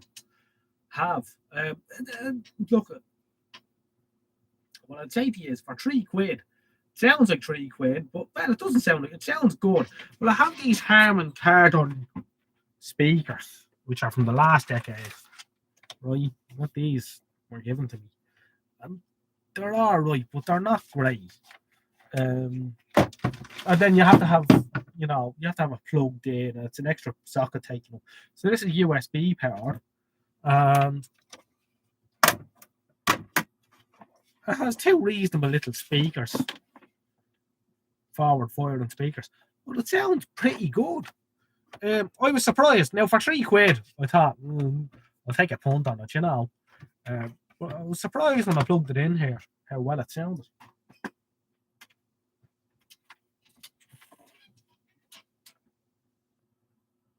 Harman Kardon were top notch. Yeah, those speakers though. I think they were they weren't made by them. It was just the sticker was stuck on them. It's a simple little amplifier I see in one speaker, but they're not great. They're not great. They don't sound great. They sound a bit dodgy.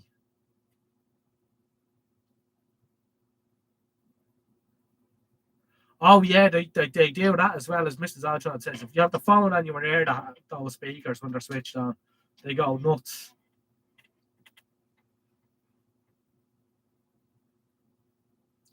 Minimum order in Donberg now was 50. Oh well, I wouldn't be in a hurry to do business there unless it was really stuff.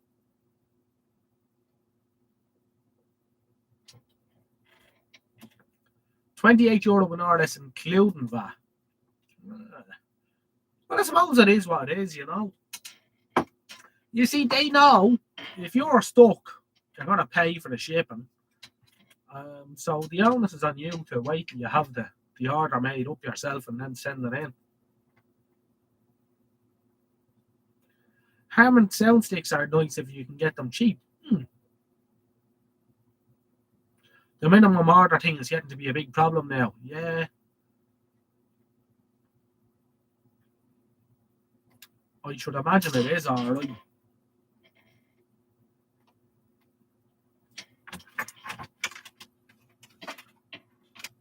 To a disk formatted as bootable. Disk sys to examine the partition table of the hard disk. Use someone gave me this the other day, right?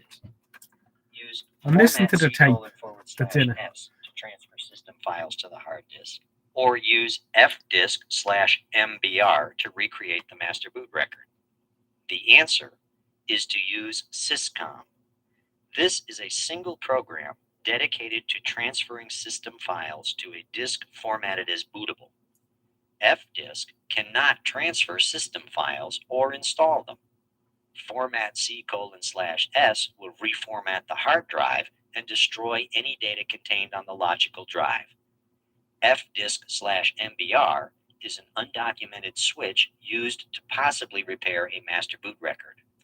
The master boot record does not contain system files, so therefore, sys C: is the correct answer to transfer system files to the hard disk after a message of bad or missing command interpreter appears on the monitor.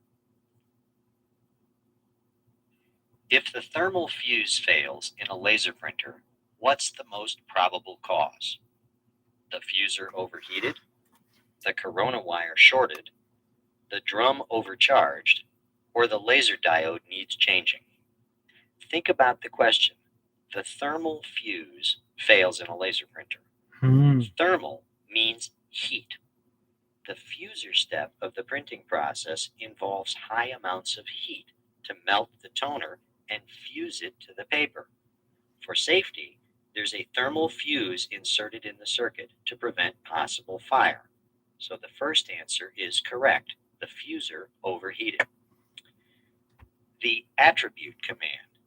If you see ATTRIB :/star.sys,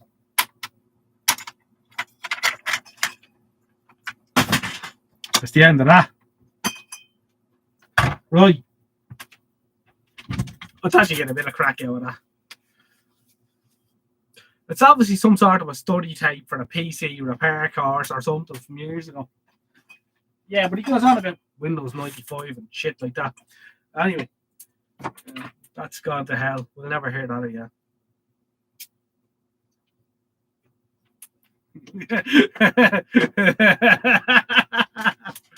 Oh, Roundy. What's the B-side? It's me practicing me singing. B-side is Chinese Hendrix. Yeah. Oh.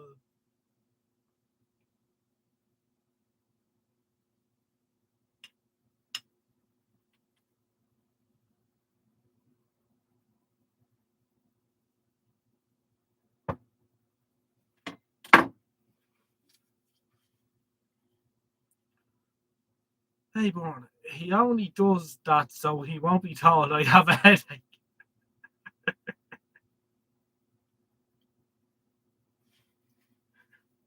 Let me go to bed.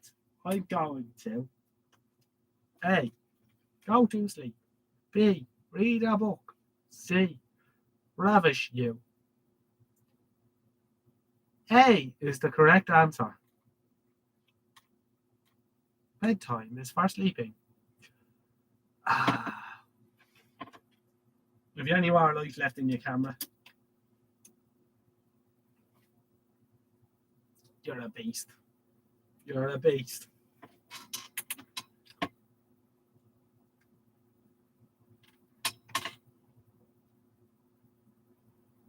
Even has a little headlight as well. Hello.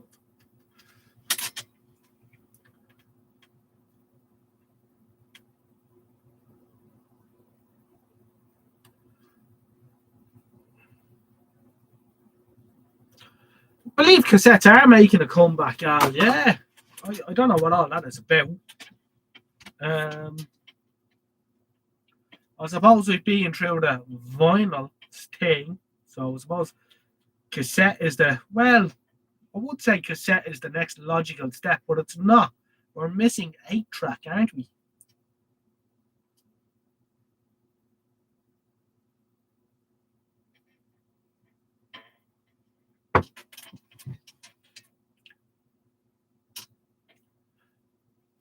The only thing we used tapes for years ago was when we used to go. I always bought records, and I'm from a generation who probably wasn't into records. However, I just had a record player, and I had records that like were belonging to me mother and that I liked listening to. So the logical thing for me to do was to keep buying records. I never had a CD player, believe it or not. Never bought CDs. I always just went into town, bought records, and then I was into older music as well. I wasn't into the latest shit. You know, I was into ska and rock and stuff like that. So I always had a record player. But what we used to do is, when we would go out drinking down the fields, you couldn't bring a record player with you. So, of course, we used to make up mixtapes of the records, bring them down the field. So that's when cassette tapes were handy. And, of course, every now and again, someone would kick the radio and the radio would eat the tape, and you take the tape out and it'd snap, and you tie a little knot in the fucker and put it back in, and she'd party on. They were great. Tapes were good for that kind of stuff. They're not hi-fi though.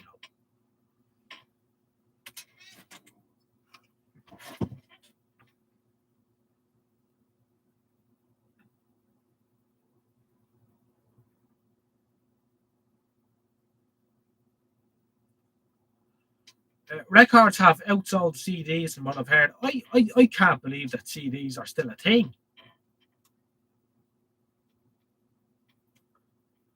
I've got quite a number of stuff here with cassette decks in them and dedicated. I've quite a few dedicated separate cassette decks that are quite tasty. Some of them actually.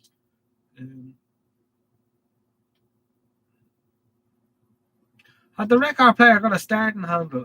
No, nothing quite as. It was actually a Sony 3-in-1 with a BSR deck in it from the 70s. Had that for years. It was a nice old bit of kit actually, and I fecked it out because someone gave me a later Sony amplifier tuner with the Technics deck that I was talking about last week. I can't remember what the deck was again. Direct drive deck, so the Sony went out in the bin. I should have kept the fucking turntable off. Anyway, you live and learn. That's right. The first CD it was Dire Straits was the first commercially available CD player. CD. And actually, I gave my father-in-law recently. I came into possession of a CD player separate by Arkham, I think, and it was one of their first from around that time. Lovely piece of equipment, working perfectly. And I gave it to my father-in-law, and he was very happy with it. He said it sounds wonderful.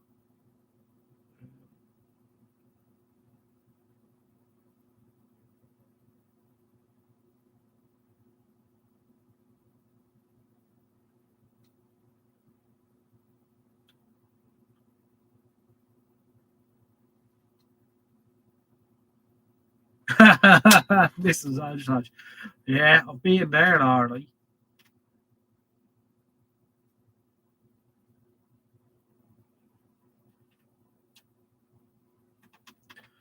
I think mini disc was probably the best. Well, it's not an analog format, but portable music carrying format. Mini disc was probably the best of them all.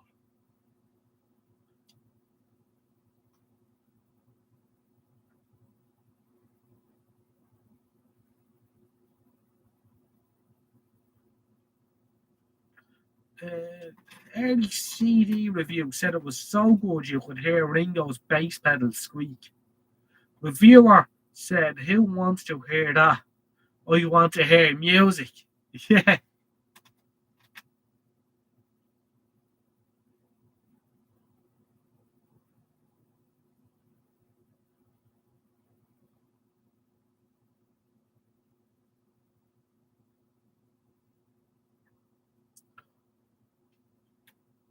I've got a few mini disc players here actually, Roundy, which I've kind of saved.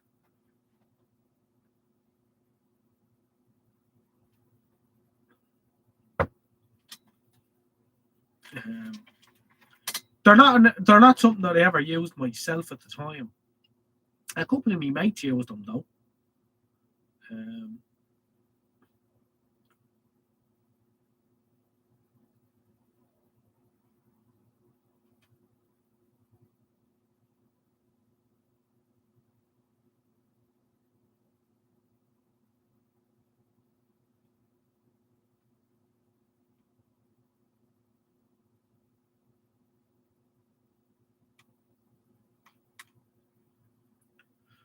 Everyone got Tubular Bells and played it once. Yeah, Tubular Bells is something I never got. I don't know. Maybe I need to smoke a bit of banger and listen to it again.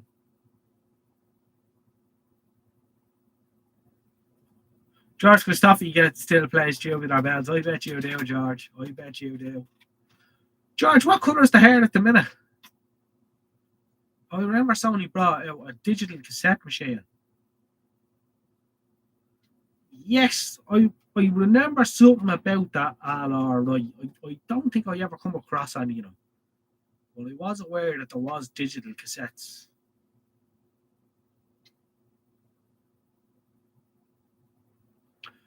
Roundy Mooney didn't mind all failed, but he is in the distinct minority. Blue hair.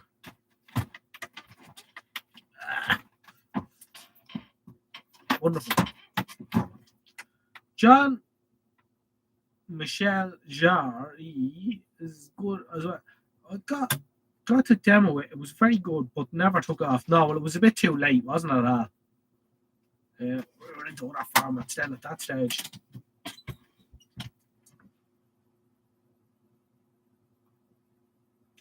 I remember playing with the demo of a cassette tape video camera at a computer show once. The only cassette tape camera I ever heard of was the one that Fisher-Price released.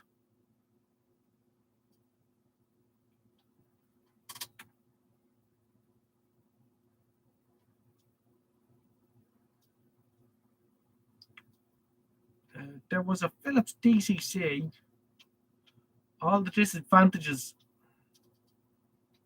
of cassettes with all the disadvantages of digital in one package. Jesus.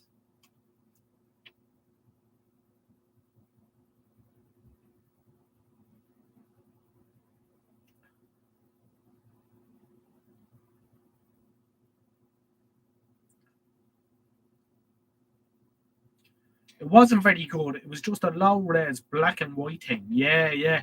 I know the Fisher-Price. It's actually famous. The Fisher-Price camcorder.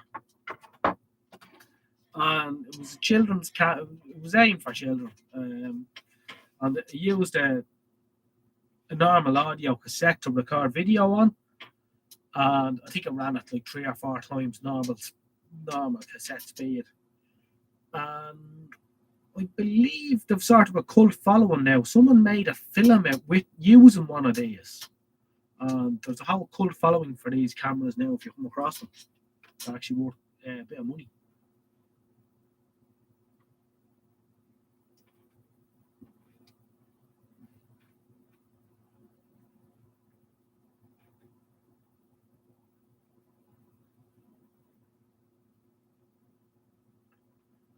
No, they sort of they got it well boxed off towards the end, all right, with the tape. There's nothing wrong with tape. I wouldn't knock tape. I mean, tape is great, and it's probably the most resilient recording format out there.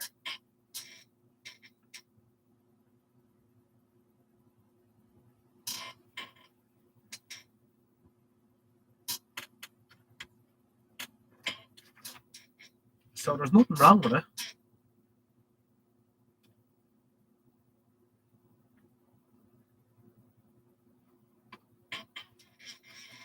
It didn't date round, yeah. It was amazing what they could fit on that little small cassette. As Tecmo keeps saying, you can't get a good tape mechanism now. No, and I don't think you'll ever get a proper tape mechanism again.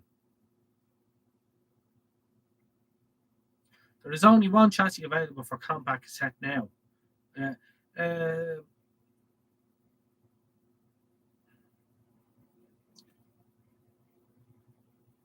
I will indeed, George. I'll show her now when I go in. Tecmo YouTuber is a good source for obscure media. He is indeed, Troy Hexold. Welcome into the chat, by the way.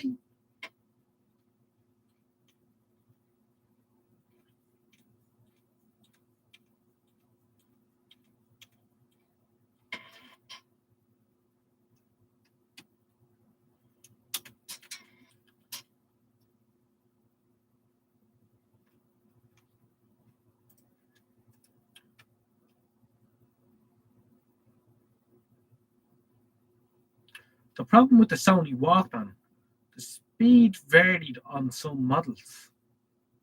Yeah, I've come across that already. We went through a few of them here over the years.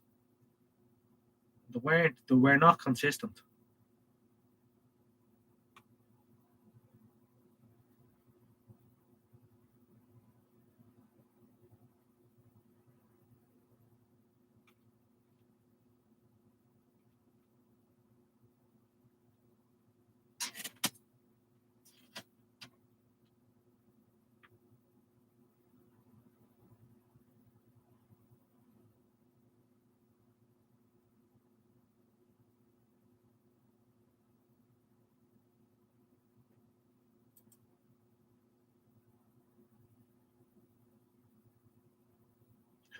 The speed changed because it had no quality control on the bands inside. That's interesting.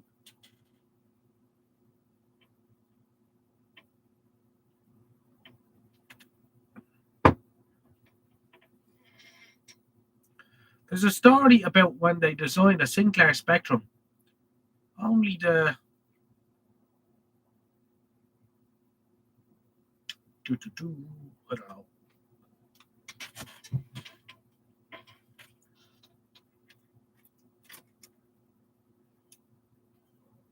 This thing's struggling now. I think the battery is properly flattener this time. I have to charge them up.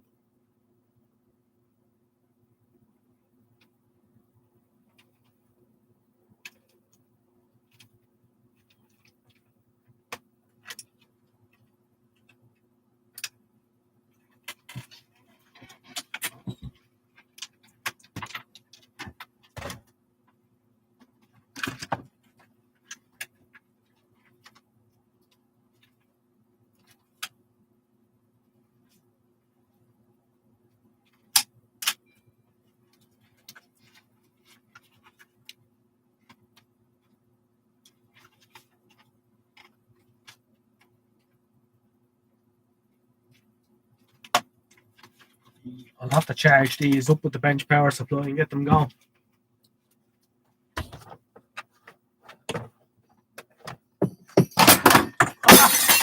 Fucking anyway. Well, that's the end of the photo lamp. That doesn't met its maker. Oh well, we'll clean that up tomorrow. More cameras than a Prince Harry press conference. Oh dear is right. Oh well. I'm sure God made more than one of those when he made them.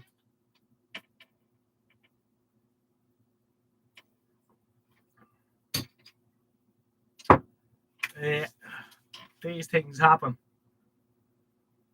Now the beer's safe enough, Michael.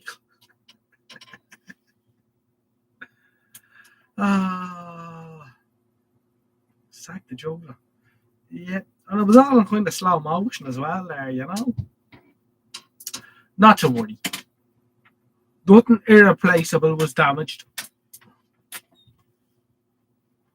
I suppose this gives us a rare opportunity to look inside the structure of the photo lamp. This is the inside of a photo lamp looks like. Yeah, a bit of a shame. Oh well. You win some and you lose some.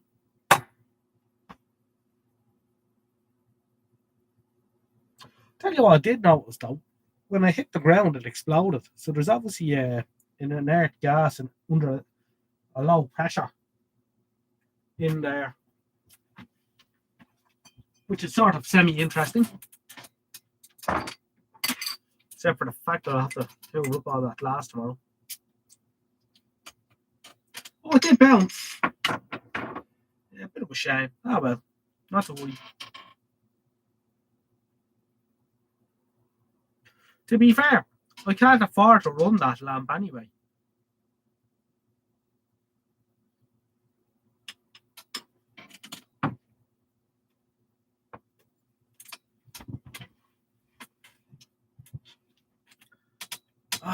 Glass layer, yeah.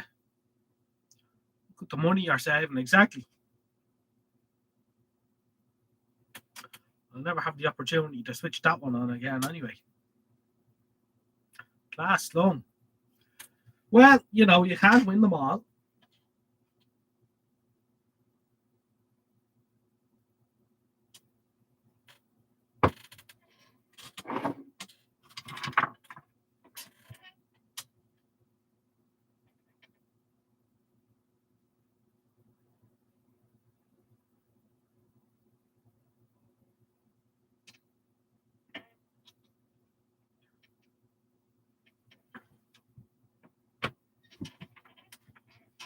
I can't really afford to switch on half the disco lights in here. Most have at least 300 watt bulbs now. Oh, yeah.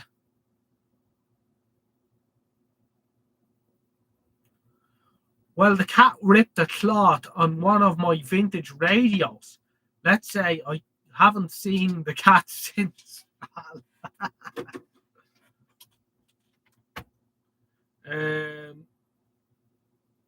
I dropped that last saucepan lid onto the cooker. I thought it would shatter. Lid survived, but knocked a 2-inch lump of enamel out of the cooker. Oh no. Oh no. Well, we had a similar incident, but our incident in the house was with Ska. Our incident was with, we've a glass electric hob. So a tin of beans come out with a press overhead one day. Smash. I'd rather have a gas hob now, to be honest with you. Do you know, that always reminds me of the start of the video of Gangsters by the Specials. Because it starts like that. And so on.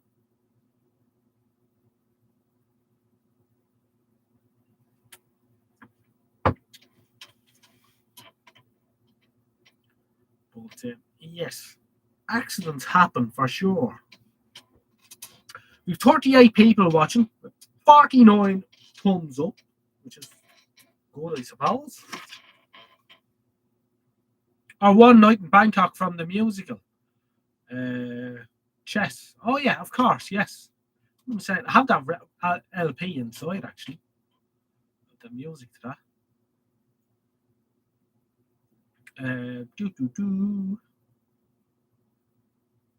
Prefer the ska though.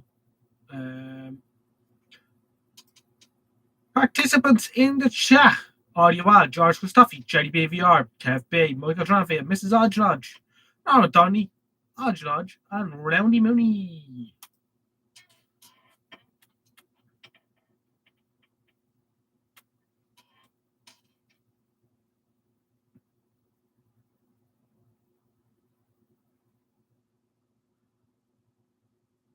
Audio Al, good night, Audio Al. Thanks for coming in, and we'll catch you again in the next one. And Audio Al, if you want to send me an email sometime, do, and we might have a chat.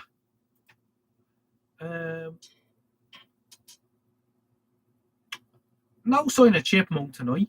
No sign of. There's a few people missing tonight, actually.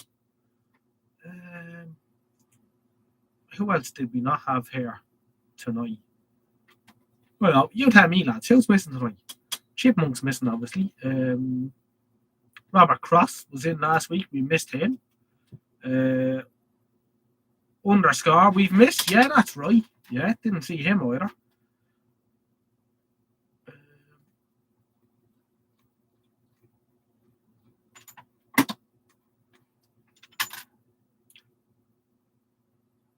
We also missed. Who else did we miss? George Donaldson hasn't been around tonight either.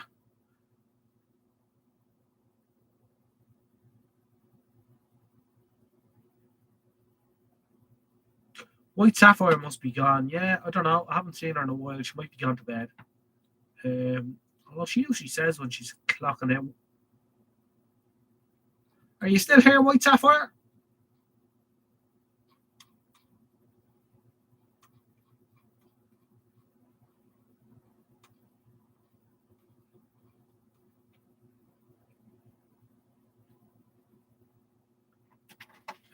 She was here. She might be gone.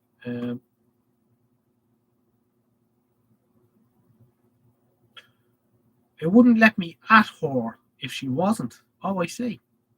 Okay. She won't show in chat participants unless she's commented recently. Yeah, that's right. She would usually respond by now. She might have gone to sleep with her phone on. I wouldn't rule that out. Anyway,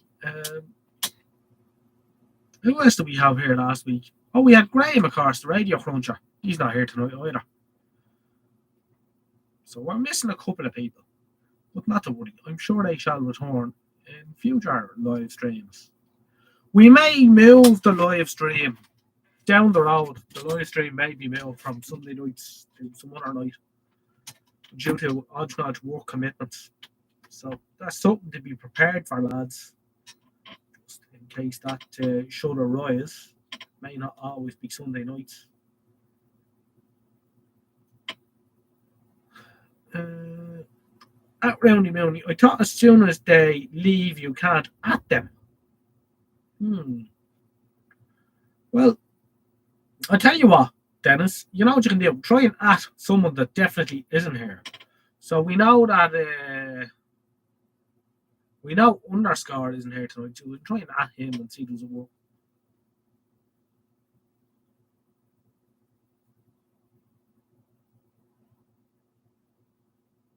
Oh, I think so. I have tried mentioning a few absentees and I can't. That's weird.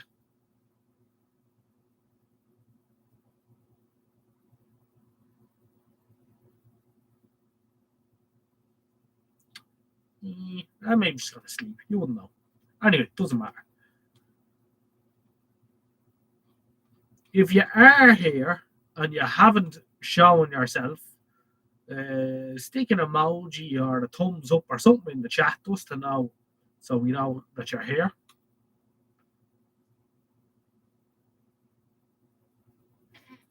We always like to know who was watching and who was not watching and what have you. Oh, I'll tell you who else we're missing tonight. All Things Vintage. Good man. How are you? We are missing the chap from, I think it's County Down. Oh, God. It's terrible when you can't think of a name. He does the Radio DX and he's a radio amateur.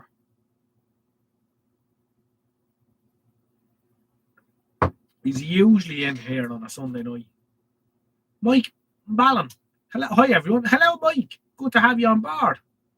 So there's two people. All Things Vintage. It's good to have you here as well.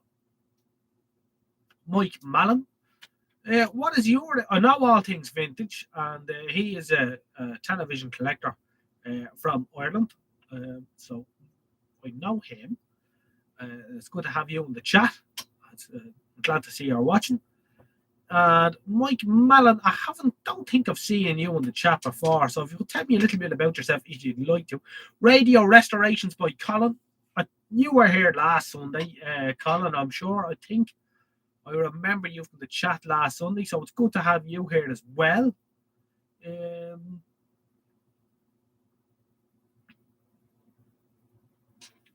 course, the more people that participate in the chat, the better for me, because I don't have to be thinking about things to say.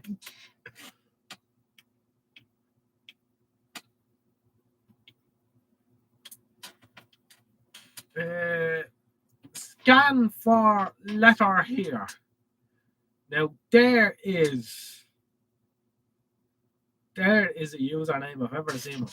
Hello, Odgenodge. Did you ever take Mrs. Odgenodge to Clarkstown? Well, I'll have you know that I did. We went down to Clarkstown one Sunday. Oh, back in the summer. Back in August, I think. We went down one Sunday because I went down in search of said long wave transmitter mast. Can't get anywhere bloody near it. It's in behind 20-foot high fence full of razor wire all around the perimeter, with Leylandii trees growing all around it. You can't even see the fucking thing.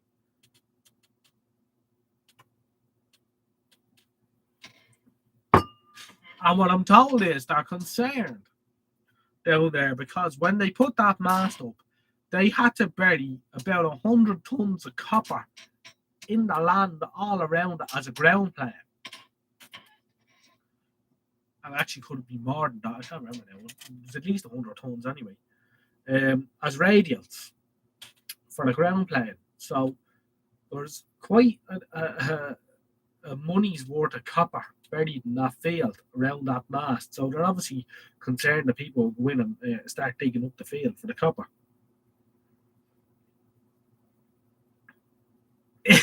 How romantic. I thought it was a lovely day out. I actually quite can remember that a wasp flew into the car when we pulled up at the entrance.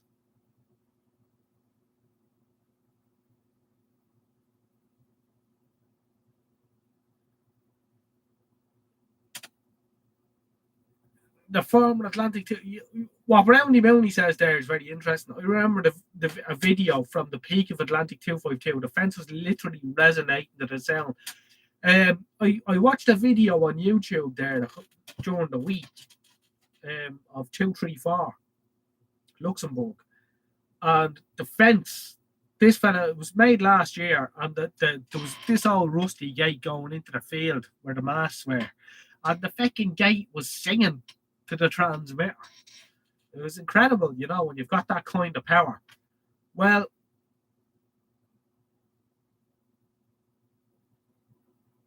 I can tell you one thing: there was nothing singing down there the day I went down to Clarkstown, so there's no way they're running that kind of power now. Absolutely. And as I said to Rowney Mooney last week, I'd be surprised if they're doing 10 kilowatts. Then it says, I heard your call sign on that video a few days back. It was a bit muffled to me. Was it EIAHMB? No, that's someone else. N for Noctor.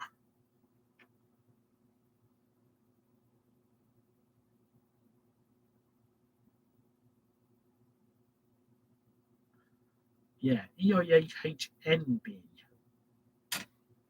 But don't be on too often. I haven't bothered with the area at the minute.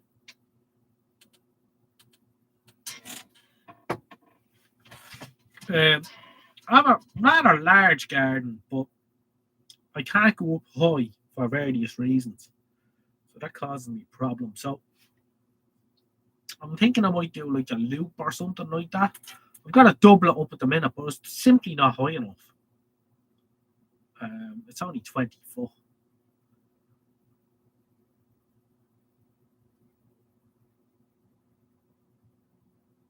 I'd well believe it, Murray. Yeah. No, I was speaking to a gentleman that was an engineer down there as well in the Atlantic 252 days. In fact, he was there throughout the whole time that Atlantic were there. And he was saying it was incredible, you know, the windows and everything in the place were rattling to the sound of Atlantic 252. Unbelievable, he says, you know. And he gave me a few interesting stories of things that went on down there at the time, which I won't repeat here for the time being. Maybe at some stage he might come on and do an interview with me, which would be very good.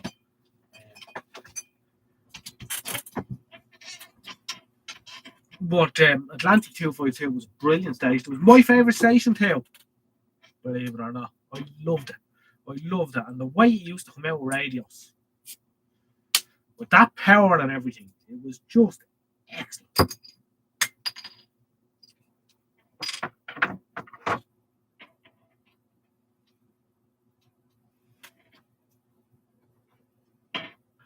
I'm working on it, Roundy. I don't know. He might be a little bit camera shy.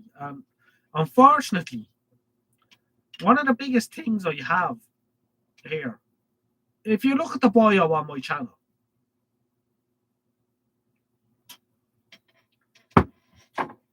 it says, looking to collate information on Irish TV and radio scene back in the day, right? And if you have any information or whatever, please do get in touch. And people do get in touch, but nobody wants to talk on camera, and that's the problem. And it's sad. Now I can understand it, and I'm not knocking anyone. Obviously, not everyone wants to talk on camera. It took me a long time to get the hang of talking on camera, I can tell you. This didn't come naturally. But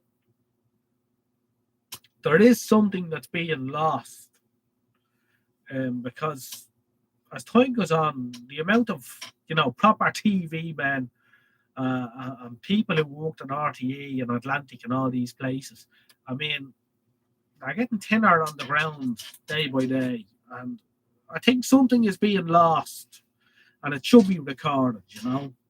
A record of all these people and things should be made. And I have said to people that, you know, if you want to give me an interview or something, I will keep it private and I won't share it until you pass away. you don't want to have your face out there. But people are very reluctant, unfortunately.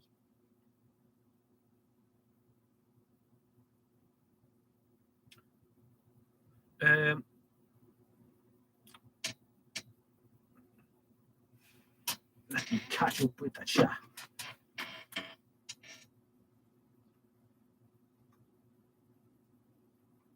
Optimod AM processor 2 for most of his life sounded great. Yes, it did. It's either RTA or Algeria. They used to own sites in Athlone when they had AM or medium wave. What frequency was RTA on? It used to be 567 on medium wave and 729, but that doesn't make any sense. Maybe my memory is wrong.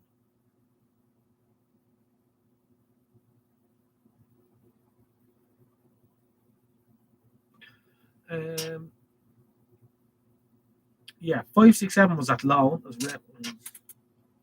Rowney says.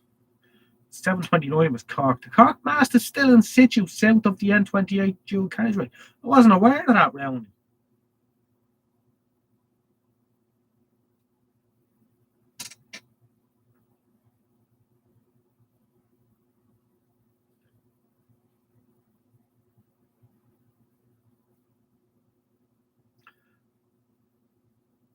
Does anyone know what happened to Eugene Trundle? I don't, Kev. No, that's an interesting question.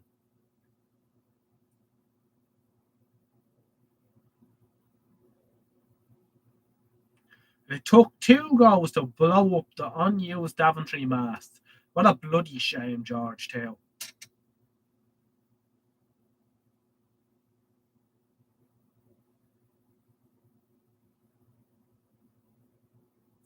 Lucia Ball tells a story how she found a spy because her fillings used to pick up his marks.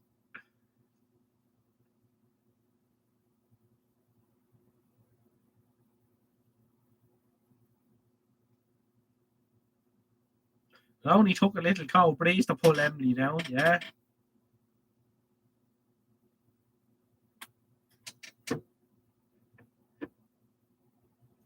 Steve Beeching is still around. Ah, great stuff.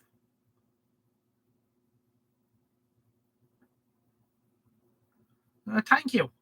I appreciate that. Right, lads, it's 11:30, which is half an hour past my usual shut-off time. So I'm going to say goodnight. I'm going to thank you all for watching and subscribing and all that good stuff. I always very much appreciate everyone's comments. Everyone's time that they take to comment and watch all my videos and stuff like that. It's very much appreciated. The thing has gone from strength to strength from the start. Hopefully this new year coming, more interesting things will happen and we'll make some good videos hopefully, and hopefully we'll meet some people. And with a bit of luck, we'll get back over to Mr. Dranfield for another video. Maybe we'll get the White Sapphire too if things work out. Anyway, I thank you all very much from the bottom of my heart, from me and Mrs. Odgenodge. You're also very good to me. Also, a special thanks to Roundy Mooney for his moderation services. He's very much appreciated, Roundy. Thank you. And we'll catch you in the next one. Good luck for now.